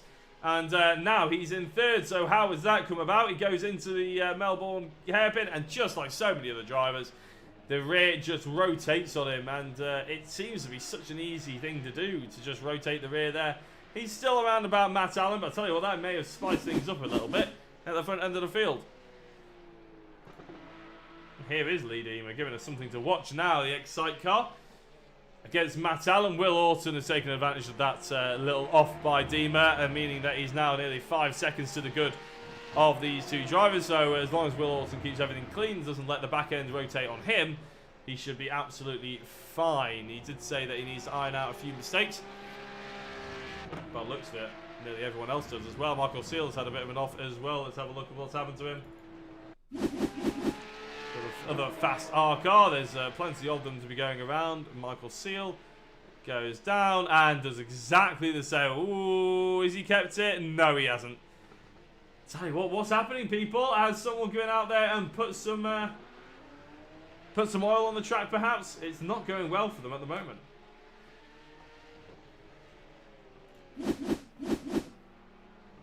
Haven't mentioned hardly at all. He had a bit of a woeful first race. I think it has to be said. He was turned around in turn 1, and it didn't really get too much better for him, to be honest. But it looks like he's enjoying himself now. He's got a bit of a dent on his front end. But at the moment, Jeff Perkis, who I was saying whenever I covered the WTCR rounds, that he was always sort of the most reliable, the most consistent driver, and actually got him into a championship battle, to be honest, right at the end. But he just wasn't able to pull it off.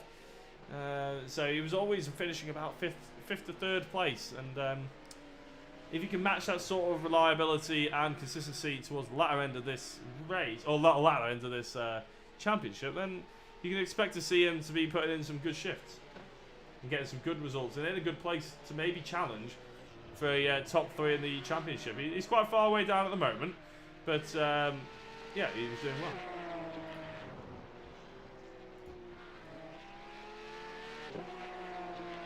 Here is the Misty Racing driver of Matt Allen. In fact, I'll just make sure he wanted to be known as the Misty Racing driver.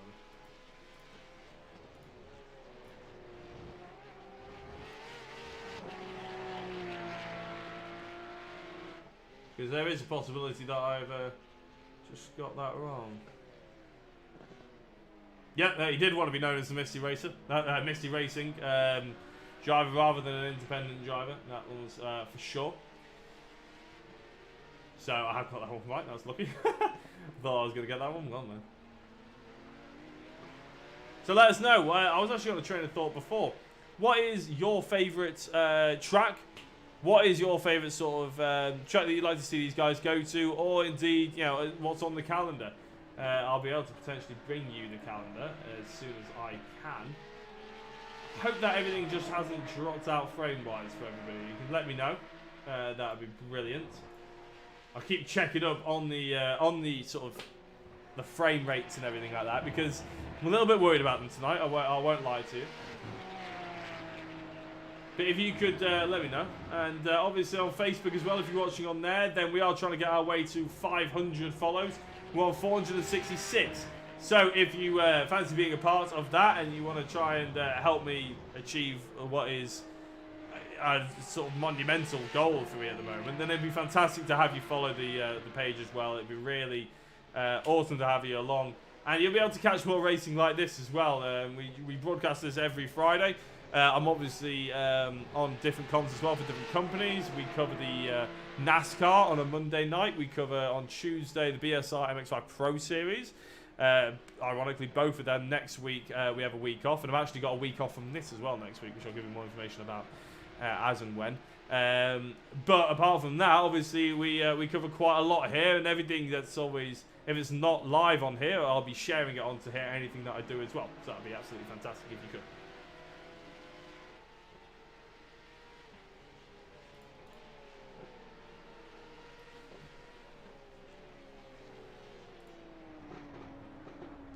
So we have a look a little bit, just trying to find the calendar for you guys. Just was wondering on what everybody's thoughts were in terms of their favourite tracks that they're most looking forward to. Any opportunities, any tracks that you particularly want to see on the calendar like this. We've obviously been to Brands already. We've been to Spa. This is Donington round 3. We're off to Daytona Road next. I'm not covering that one, as I said, unfortunately. My birthday present was a trip to Yorkshire Wildlife Park to see the sort of illuminations, and since we're all allowed to do that, I'm really looking forward to that. So unfortunately we won't be here next week. Snetterton 300 though is round 5. We'll be here for that, and I think that's the week before Christmas. So we are then off for Christmas, and then round 6 is Bathurst. We're on to round 7 at Alton Park Island. Round 9 is round 8 is Monza GP. Round 9 is Silverstone GP. And then the final round is the Nürburgring Nordschleife, which for a 15-minute race will be about 2 laps. For a 55-minute race will be a bit more interesting, a bit more realistic. But the Nordschleife will certainly separate the good from the bad, shall we say, and the consistent from the inconsistent. I think we can probably make a good guess who's maybe going to be keeping it clean. An awful lot of practice will have to be in that one to be going forward. Yeah, let me know sort of what areas you were hoping to see, what tracks you were hoping to see.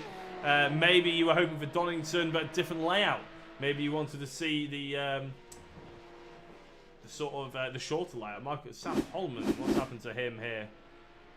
Just looks like he's going particularly slowly anyway, but apparently he has a bit of a spin as he goes into the final corner. Does the rear just rotate on him? He goes really wide. Has he lost his front splitter maybe? There seems to be a lack of turning on the Porsche there, but he seems to get it in the straight line again.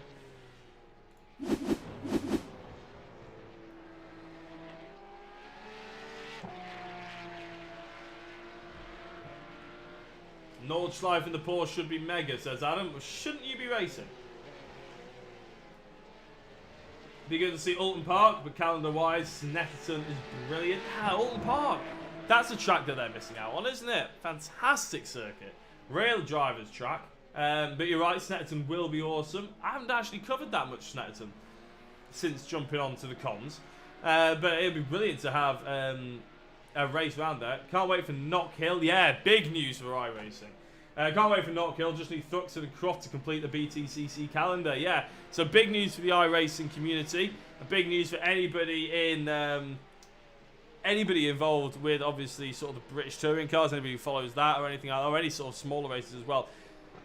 Knockhill is potentially my favourite circuit. I know I said Donington is probably, and to be fair, it probably is Donington. But Knockhill is the most enjoyable track to drive on the edge, I would say. It's a little bit different to being your favourite track. Knockhill is just stunning. It feels like you're driving a go-kart no matter what you're driving. I was driving a Ginetta G55 around there and on a support package for the BTCC last year. As we see Jeff Perkis, and I think that's Colin Martin having a go. And tell you what, Colin Martin's seen better days. Car has seen better days.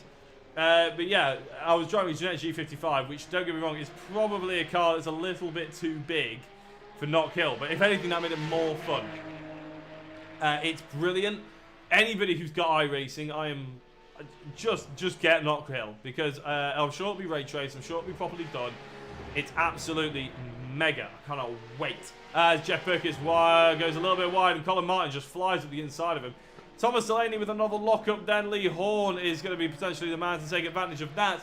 Adam McNally, if you're up for it and you're still in the pits, then it'll be great to have you in the comms box if you want. Just have a little bit of a chat, break up the race a little bit. We are almost halfway through. Well, we are over halfway through now. As I tell you what, Thomas Delaney's really struggling with those tyres. And he goes straight on at Old Hairpin, and Lee Horn goes through. Jeff Perkins is trying to put the pressure on Colin Martin again. Tell you what, I'm not entirely sure how Colin Martin is still rotating in this race, or even, well, turning in, to be honest, because surely all his aero is absolutely obliterated. Clearly the new damage model is working in his favour. But yeah, you're right, Katie. Alton Park is one that they need to get in there. Oh, the inside. I tell you what, this race is between the two drivers, between the driver who makes the least mistakes or who can hold on to their car the most in whatever damaged state it's in, between Jeff Perkins and Colin Martin. Colin Martin. We've had a little bit of an off for Michael Seal. Down into the Melbourne. I believe we can probably all guess what's going to happen here. There's the rear rotate on him. Too much power on the exit, and away he goes, unfortunately, as he lights at the rear tyre to try and get in. So, I believe we're going to bring, we might as well bring you in halfway through, Adam. Get ready. Adam, you're in the comms box, and are you there this time? Why can't I hear Adam? Oh, yeah, just about. Can you turn yourself up at all? I've turned you up slightly, so we'll see if we can hear you now. Adam, that was... well, we'll talk about race 1 first. Get that out of the way, shall we say, because I'm sure you don't want to dwell on it too much. You look like you were having an absolutely awesome race with David Ward, but what happened going into the chicane? Just pushing too hard to try and get a good run out, and I clipped the curb on the right. I just lifted the car a bit and rotated it, and I was in the gravel. Nothing else I could do once it lifted. Yeah, that's gutted, really, isn't it? Because you were on for sort of a good show. I mean, you did put on a good show, to be fair, but it was almost like it was a rinse and repeat, and you were in a right good battle with David Ward and Dave Newsham, weren't you, into the second race? And this time, it certainly wasn't your fault, let's put it that way, but I bet you were a bit gutted to see that one finish early. Like, to be honest with you, I think I got past the fast star car just before, 2 laps before, and as soon as I got past him, I think just heavy foot syndrome took over, and I was sideways out of every corner, and Dave got past. And he had a moment and just not know where to go. He clipped me back wheel, And I think it must have broken suspension because it was just a nightmare to even get to the pits. Absolutely. I mean, because you were, as we said, we saw you a little bit of spins going back to the pits. Actually, now you've mentioned that, it's just rejigged my memory a little bit. And I'm just sorry, I'll get back to you in a minute because it looks like Jeff Perkins is trying to put a move on Colin Martin. He looks to the outside. I've done that in real life. It doesn't work. Jeff, he tucks back under the inside, right, really rather smartly. Something I probably should have done in real life. He can't quite get past though as he's slots in behind, but he may well have the slipstream going down towards the chicane. We'll keep an eye out on that as he goes. Looks to the outside. Colin seems to be trying to dive for the inside, but there we go. Jeff Perkins manages to fake him out. Squeeze a little bit of a gap. No, he doesn't quite. Going into the chicane. So it is all as it was at the moment between these two drivers.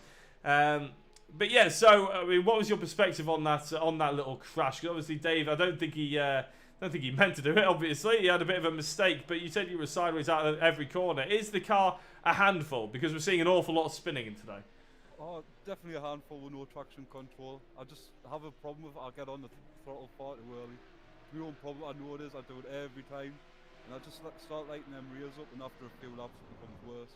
Obviously the more you heat the rears up, the less grip you've got. But it's a mega car to drive. I've only recently just started getting back into it. But happy with how the pace is going. Lee as well, doing a mega job in the car. We're both planning trying to enter the Pro Series. Get into the Pro Series for next year when the qualifying's on, so that's our main aim for getting in the car now. That's fascinating, really. So, do you want to tell us a bit more about the Pro Series for those who sort of aren't really aware? What's the series that you're looking to get into? Tell us a bit more about it. It's official iRacing's Porsche Cup, and I think it's 10,000 prizes or something, maybe a bit more, maybe a lot more than that. I'm not quite sure, but the qualifying stages happen towards the back end of Christmas, and obviously I think it's the top 30 drivers or something go through the race in the proper league. And I mean, it's absolutely massive league. It looks mega fun. Like I said, the cars are mega fun to drive once you start finding that balance with the brake. I think the hardest part is not locking the car up. Once you start getting the brake, the car becomes a little bit easier.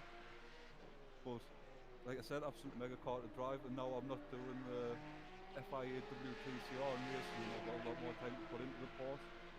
So hopefully, not before long, the pace will be right up there. Yeah, with any luck. Sorry, Adam, we just had to cut off slightly because Lee Horn and Jamie Dory are having a right good ding-dong between themselves. Obviously, the two next-gen admins giving it a good go. We've had a crash with David Ward, actually, as well. We'll be able to bring you that. I don't think it's affected him too much. But by the looks of it, Lee Horn is defending from Jamie Dory, and these two friends, obviously, are really involved. And actually, this is Matt Allen, but we're back on board now with Lee Horn. Hopefully to see this little fight through. I'm sure they're really enjoying it, but it's sort of about, well, in fact, you can tell us, Adam, once they get a little bit damaged, these cars, are they an absolute horse to drive, shall we say? Are they a difficult one? It really depends on where you've got the aero damage. The front bumper becomes a little bit more understeery, but it's mainly the straights that affects you. I find it's once you've got the damage to the rear and the spoiler, then your grip just seems to go through the fast corners, and the car becomes a little bit less predictable, like less predictable than what it already is. But like I said, usually when I get damage, I crash out big and it's finished damage. So well, you might as well go big or go home, or in your case, go big and go home. Is unfortunately the way. But yeah, I was also thinking, you mentioned before about the getting on the power just a touch too early here and there in these Porsche and lighting the rears up. Do you think that's a trait from the MX-5 driving? Because you obviously do an awful lot of MX-5 driving, and it's all about getting on the power early, squatting the rear down, and carrying the momentum and the minimum speed through, isn't it? Is that maybe a trait that you sort of carried over that you want to get rid of? Oh yeah, I definitely think it is, because the MX-5 I learned myself to be getting on the throttle before the apex, whereas the Porsche seem to have to be a lot more trail braking into the apex to get the power out, so I'm still trying to find that balance. Like I said, that's I definitely know where I'm struggling, it's getting on the power too early. I'll spin the rears up and I'll just watch the car in front just eke out at 2-3 tenths on the straight. So, like I said, it's just got to get this right foot under control. Yeah, it certainly looks like, even when everything's all sort of up, fresh and ready to go straight out the pits, it looks like a really difficult car to drive. And I'll be honest, I've tried to go round, but I haven't had a setup. I've only used the Porsche straight out the box, shall we say. And I can only imagine it's obviously a bit better with a customized setup. Something that I'm not able to put the time in to invest in, or the knowledge in to invest in either, to be fair. But compared to out the box, if someone was buying this car off iRacing, sort of what's the big differences between what you can do with the setup? Is it a big change from what you get out of the box, for what you've got on the car now, shall we say? I'm not really into setup. I don't know how to do setups myself. It's another thing I really need to learn. But Lee is quite good with setups. We also use PDS or VRS setup wise as well, and then just tweak it to like how I like it, and Lee will tweak it how he likes it. But yeah, I think setup definitely does probably make a lot more difference in these cars than it does the MX-5. So if anything, I would say it would invest in getting a good setup, and if you want, I'm happy to send you one of my setups. Yeah. That I'll for you to try. I'd love it. Yeah, that'd be very interesting. A funny little video of me trying to get one lap out of this Porsche would be very entertaining. But I'm gonna have to let you go, Adam, because things are seriously heating up on circuit, to be fair. So we want to catch, obviously, going into the last 10 minutes, 10, 12 minutes. Oh, Jamie Dory's gone wide. And he just span round, and as I was about to let you know, Adam, to try and cover a bit more of this race between Jamie Dory and Lee Horn, Jamie's actually gone and span it into the last corner, which is something that we've seen an awful lot of. Before you go then, because obviously this has died down just a touch, why are we seeing so many rear rotations under braking? What makes it so hard to rotate to get this car slowed down? So, well, I think it is, you brake and you can feel the front starting to lock up, so then you start to release the brake to try and counter that locking up, but then you're not getting the car slowed enough. So as soon as you start to pitch the car in, like the weight transfer is bringing the rear around a bit too much, or vice versa, you're getting on the brakes far too hard, and you're locking the rears up and bringing it round on yourself. There's a few different reasons. Like I think it's all about learning to be smooth in it, and keeping that throttle mid-throttle as you're going round the corner. Like I said, braking, you need to be trail braking in this car a hell of a lot more than the MX-5. And patience on the throttle. Yeah, fascinating. So basically, the final word, well actually I'll let you give it a couple of shout outs in a second, but it's not a car that you would advise someone who's never sim raced before jumping on iRacing for the first time, put it that way. Oh, I'd say go for it. Why not? You're a brave man, braver than me, I'd say. Is anybody like give a quick shout out to before you let go, Adam, and enjoy the rest of the time in your pits? Yeah, I'll give a shout out to you obviously for doing the coverage. Making me blush. The coverage from race 1. The next gen lads for putting on a great show. The real race drivers for taking part as well, making it a bit more fun. We would like to see some more drivers enter. And then obviously our sponsors as well, Excite Energy Drink. We'll have Motorsport Days Live, Brio Premature Baby Foundation, and Racing Mentor, and also LuxSim 24. Awesome. Oh, and one more big shout out to Lee, who does a mega job on the paints. Is that Lee Deemer? Yeah. Yeah, he's doing a mega job in the race at the moment as well. Are you following him? Yeah, I'm just watching. Yeah, no. Thank you very much, Adam, for having a chat to us and explaining a bit more about what the Porsches like to handle as well.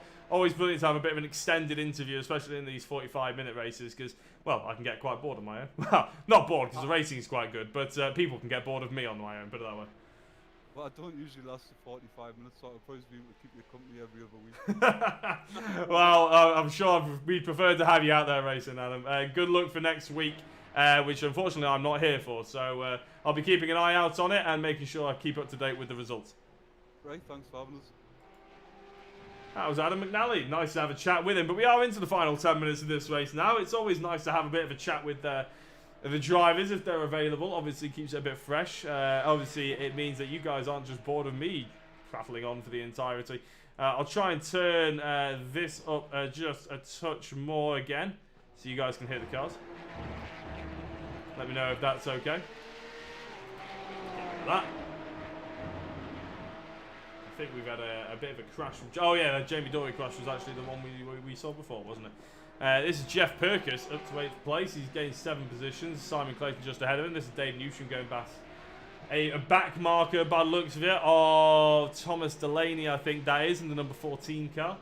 A brilliant little battle while we were having a chat to Adam, obviously, between Lee Horn and Jamie Dory. It was gutting that Jamie actually ended up going straight on at the final corner. We'll see, check back in a couple of laps time to see if that's sort of reignited. But as I said, we are into the final 10 minutes. And in fact, we're actually closer than that now. We're into the final 8 minutes.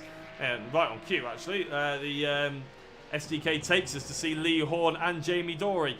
The leader, Will Orton, has had probably a relatively boring race, although he probably wouldn't say that in the lead. Matt Allen in second place and Lee Deemer have swapped and changed a couple of times. We've had Dave Ward with a little crash, but he actually didn't get affected that badly. So he's still 3 seconds ahead of Dave Newsham, so he shouldn't be too worried about it at all. Sam Holman's had a couple of more off tracks, but Lee Horn defending now from his teammate Jamie Dory, who was trying to do everything to get past earlier on. And more, throwing a kitchen sink at it. And I was saying before that these guys are really good friends. They are indeed, but friendship gets thrown out the window once you get behind the wheel, even if you are fighting for all the way down in 10th place. Everybody wants to score those final few points. Dave Newsham then versus Colin Martin. In fact, no, that's not versus Colin Martin, because Dave Newsham's actually just got past that driver there. So I'm not sure which of the Fast Star cars that was, but he has successfully negotiated that bit of traffic.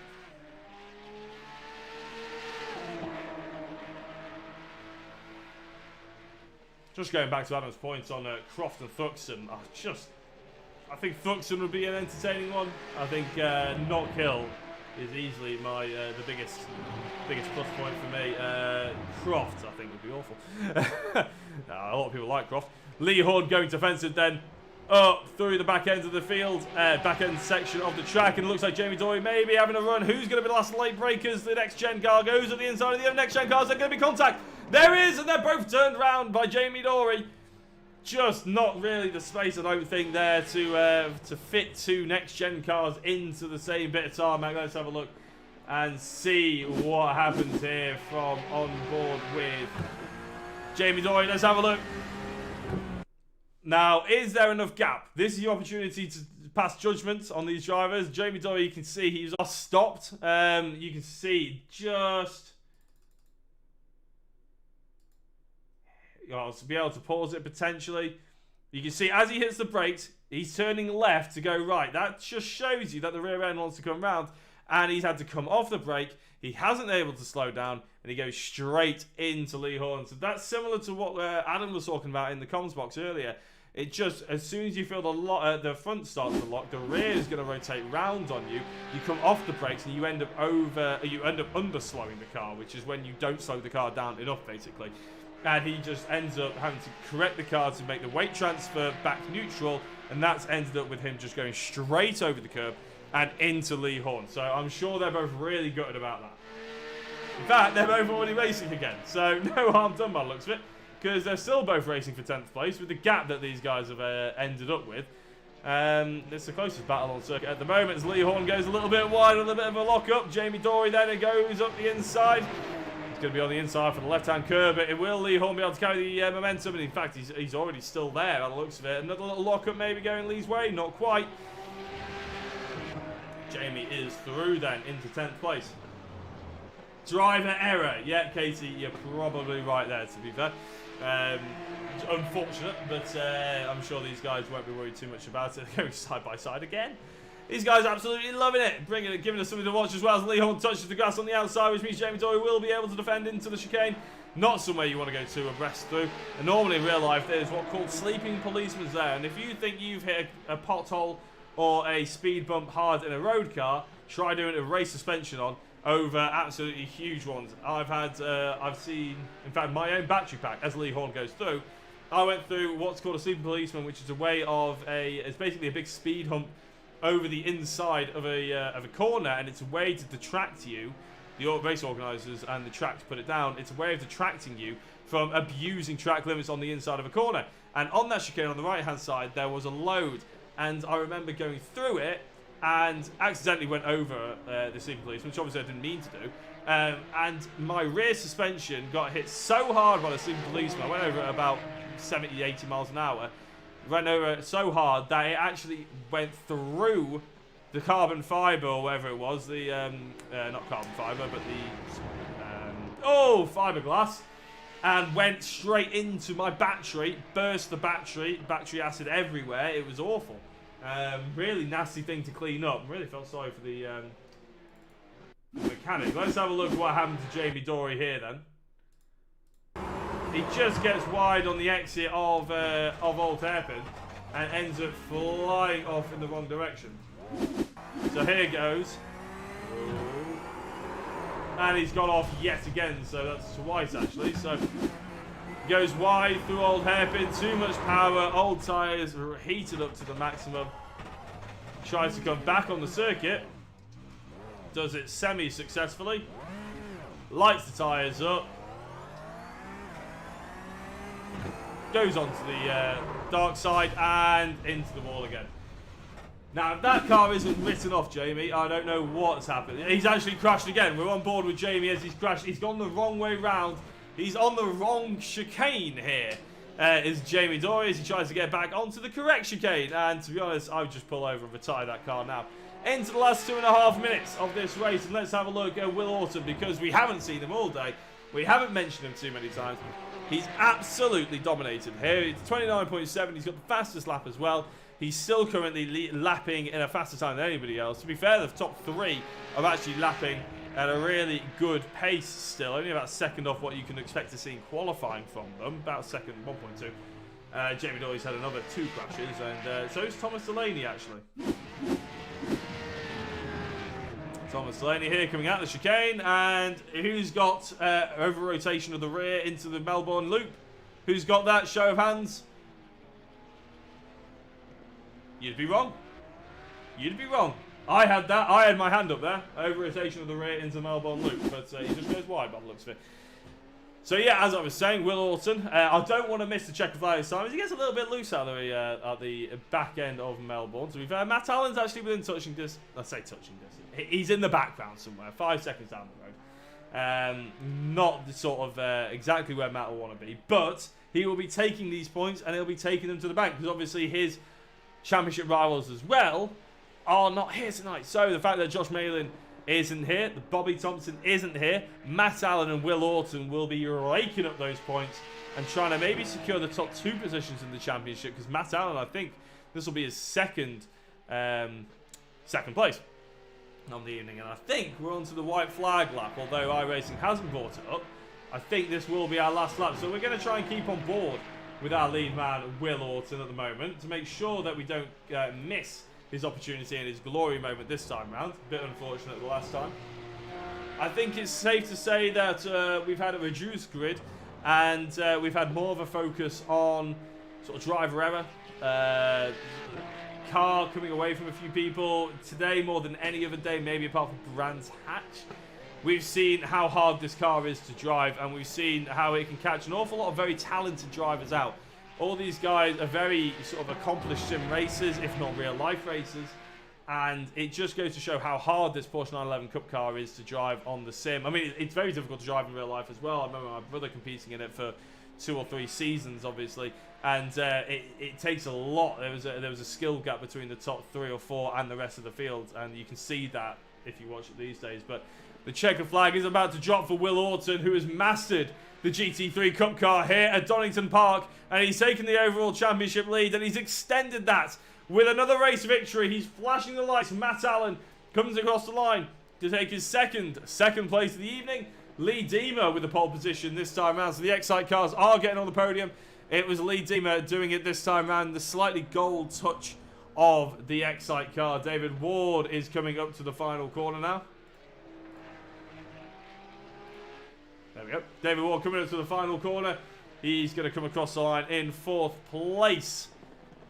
I'm sure I'd be probably very pleased with that, considering he started in 7th. He's had a 3rd place and a 4th. Strong showing from him. Dave Newsham was in the fight with David Ward for that 4th place, along with obviously Adam McNally, who we had a chat with earlier. And he ended up having a little bit of an off moment. And the only reason why he actually recovered so well is because he ended up hitting Adam McNally, which actually sort of corrected his car a little bit, which meant he could get back on and drive away. So, are we dropping around? I'm not sure all of it. You'll have to check with Jamie Dory. I'm not entirely sure on that one, unless someone can shine a bit of a light on them in the chat. Colin Martin comes across in 6th. Simon Clayton's come in 7th. Jeff Perkins in 8th. 9th was Michael Seal. And Lee Horn in 10th place. Jamie Dory, after about 15 spins in a row, is going to come across the line eventually. Oh, maybe we'll get him eventually. We'll get him at some point. We'll wait for you, Jamie. Don't you worry about a thing. I'm actually gonna have a chat with if Matt Allen or Lee Deemer's in the Discord. That'd be really good to have a chat with them. But a chat with Jamie and Lee potentially at the same time be fun as well as he comes across the line, and we may well be able to give you the results now. Here we can indeed, as Jamie Dory does what he seems to have been doing best in this race and crashing straight on. Will Orton in first place though, 4.2 second gap the lead from Matt Allen in second. Lee Deemer in third. David Ward ends up in fourth with Dave Newsham in fifth, and I think that's one of the best results for Dave actually this series. Colin Martin was in sixth, with seventh being Simon Clayton, Jeff Perkins in eighth, Michael Seal in ninth, 10th was Lee Horn in the end, a lap down. Sam Holman was a lap down in 11th. Thomas Delaney in 12th, a lap down. Jamie Dory a lap down in 13th. 17 laps down was Neil Memory, and Adam McNally was 21 laps down. And let's have a see if there's any more. No, didn't think there was. Adam McNally was in last place, 21 laps down there. Oliver Waned couldn't have possibly done tonight as very drunk. You do you, Ollie. You enjoy it. Come back next week and enjoy yourself. That's what we say. I hope you had fun tonight. Right, well, let's have a chat. Let's see if we can find Matt Allen or Lee Deemer in the Discord. Not everybody has their real life name in Discord. That's the problem. See, I can't find Matt Allen in there unless Arai Bonts is either one of them, or Tom's there. Not really sure if either of them are the drivers we're looking for. Let's see if we can have a chat with the two next-gen organisers, because we've had a chat with Will Orton today. I'm sure he won't mind us skipping another interview with him. I think we've chatted to him every single opportunity, and for good reason. He's absolutely smashing it, don't get me wrong. But I'm sure there probably wasn't much to say for him of that one. So let's bring in two drivers. We're going to bring in Lee Horn, but I'm also going to bring in Jamie Dory as well, mainly for the fact that you two probably offered the most exciting racing that we've seen tonight. You must be pretty, you must have enjoyed that one, you two. Yeah, it was good fun. We were just battling for last place, pretty much. Well, you were battling for the top 10, actually, weren't you? I mean, Lee, you ended up with it. And Jamie, how many crashes did you have? Were you able to keep count? Because I pretty much caught them all on camera. Yeah, I had quite a few. To be honest, I can't count. I'm having a little look at them now. But yeah, it was fun while it lasted. Yeah, absolutely. And did it not occur to either of you at any point to maybe pit in? Maybe at the same time, and then have a little battle with clean cars. Or was it more enjoyable with a bit of a damaged one? That would be sensible, wouldn't it? If we pitted. Yeah, to be fair on my part, I'd only had a light bang when I had the first off I had on lap 1, and then yeah, obviously the pair of us made mistakes and then came together, and then it was yeah, it was a good old hustle tussle battle. Jamie kept catching back up because he's a little bit faster race pace, but then he seemed to like different elements of my car when he got close to me tonight, which was good fun, which I really enjoyed. So, yeah. Good stuff. So, obviously, you two were pretty much organising this series. A little bit of a drop-off, it's safe to say, between the two rounds. What do you put that one down to? Are you hoping that maybe it's just because some people are a little bit busy and they'll be back next week? Yeah, a lot of people messaged me today. There's been a few personal things go on, so we've lost a fair few through that. However, there is potential for more to be joining mid season, and if anyone else wants to join, then feel free. But yeah, the numbers should still pick up again. Today was just a bit of a dull, so to speak. Yeah, well, I mean, you two certainly livened up the race. It has to be said. Well, I was having a chat to Adam McNally midway through the race because obviously he retired into the pit, and while we were having a chat about all things Porsches and how to drive these things and everything, we were seeing you two battling it out, which was really entertaining, really good fun as well. Lee, a little bit of an update on the series that you're running, the WTCR, because I know a few people that are watching and who have liked the stream and everything like that are obviously pretty much followers from the time when I broadcast the WTCR. How's that one going? Yeah, it's going really well actually, Jack. We've obviously got someone else sitting in your seat, filling your big shoes at the moment in the form of Alex, who obviously, as you know, Alex Everett, who normally races with us, he fancied a break this season. He's been racing now, I think, probably 7-8 seasons in a row in the touring cars, through either Exiled or with us at Next Gen. So yeah, he decided he very very gladly took that on, and it's really going very well at the moment. I've not had any less than 20 drivers so far. There's been a few that haven't been able to make it the last couple of weeks that should be joining, and then we may well be up to somewhere near 25 in the next race or two onwards. So yeah, very successful. Anyone wants to come and get involved in the World Touring Cars, then obviously send me a message, come get involved. Very welcome to come join in. Absolutely, yeah. And if they did want to send a message, maybe where could they best send you guys a message, on Facebook or Discord, or where's the best place for people to find you out of the blue? So you can tell you're the professional word, because you've mentioned how they're going to communicate. I've just said get in contact. Yeah. We've obviously got a very large Facebook group, Next Gen, the Next Gen Racing community. If you come and find us on Facebook, you can click in to join. You'll get approved. You can private message me myself, Lee Horn, and I can get you involved and send you the links to the group. And we've also obviously got a Discord group as well, Next Gen Racing. So any way, shape or form can get in contact personally or through the groups. Absolutely awesome. Thank you very much, you two. It's been brilliant to have a chat to you. Do you know if Matt Allen, Lee Deemer, Dave Newsham, anybody like that ever, Dave Ward, ever want to come in and have a chat? Are they ever on the Discord? Matt Allen doesn't really speak. I've never had him speak. Dave Newsham, potentially, but he doesn't come into our Discord. But I know he does have Discord. I set him up for the old touring car series, so he does have Discord. So does Callum. So I will drop a message to everyone this week and try and get a few more hopefuls on for interviews next week at Daytona Road Course. Yeah, absolutely. Unfortunately, I won't be here next week. It's I think I mentioned to you, Jamie Anley, actually, that I won't be here for the. I'll only be able to do 4 out of the first 5 weeks, and unfortunately, next week is my off week. But do please enjoy yourselves at Daytona. I'm sure that you guys will probably be streaming it live. Lee, I think you normally stream your perspectives live, don't you? I haven't done since your good self's been obviously broadcasting for us on the Monday nights, and obviously now on the Friday nights. But if there's no broadcast, then I may well do so. Yeah, not that it'd be the most exciting. It'd be better if we could get someone like Will, of course, or Josh Malin when he comes back. But yeah, I'm sure there'll be a few of us streaming if we don't find someone, maybe just to sit in the issues temporarily, just for that 1 week or something. We'll see what we can do. Well, if you send me if they sort of stick their stream links into the Discord.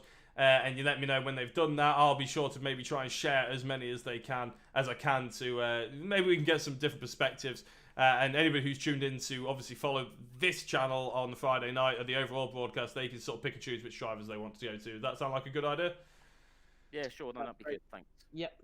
Cool. Well, I'll let you guys get on. I know, Jamie, you've got some admin stuff for me to do after the race, but good race and good luck for next week. I'll see you, not next week, but the week after that, wherever we are. I think Snetterton. Thanks a lot, Jack. Thanks as always. Yeah, thanks, guys. Cheers. And that was Lee Horn and Jamie Dorey, obviously the two Next Gen admins and obviously organisers. And I'd like to say a big thank you to all you guys watching. We will be able to bring you the action not next week, but the week after. I'm not sure which week that is. I think that's not Christmas, the one before that. Whatever date that is. Hopefully we'll have a whole host of drivers back, the likes of Bobby Thompson and Josh Malin as well, to bring the fight to Will Orton, who seems to have extended his gap and done an extremely good job. So thank you all very much for watching. I've been Jack Oliphant. This has been the Porsche PMR Cup for Next Gen Racing. We'll see you next time in 2 weeks. That's basically it. See you later. Also, thank you very much for watching on YouTube, on Twitch. If you have been, and if you've been watching this on Facebook, maybe you want to go and watch on that or subscribe. Do what you want. I'm not in charge of you because I'm going.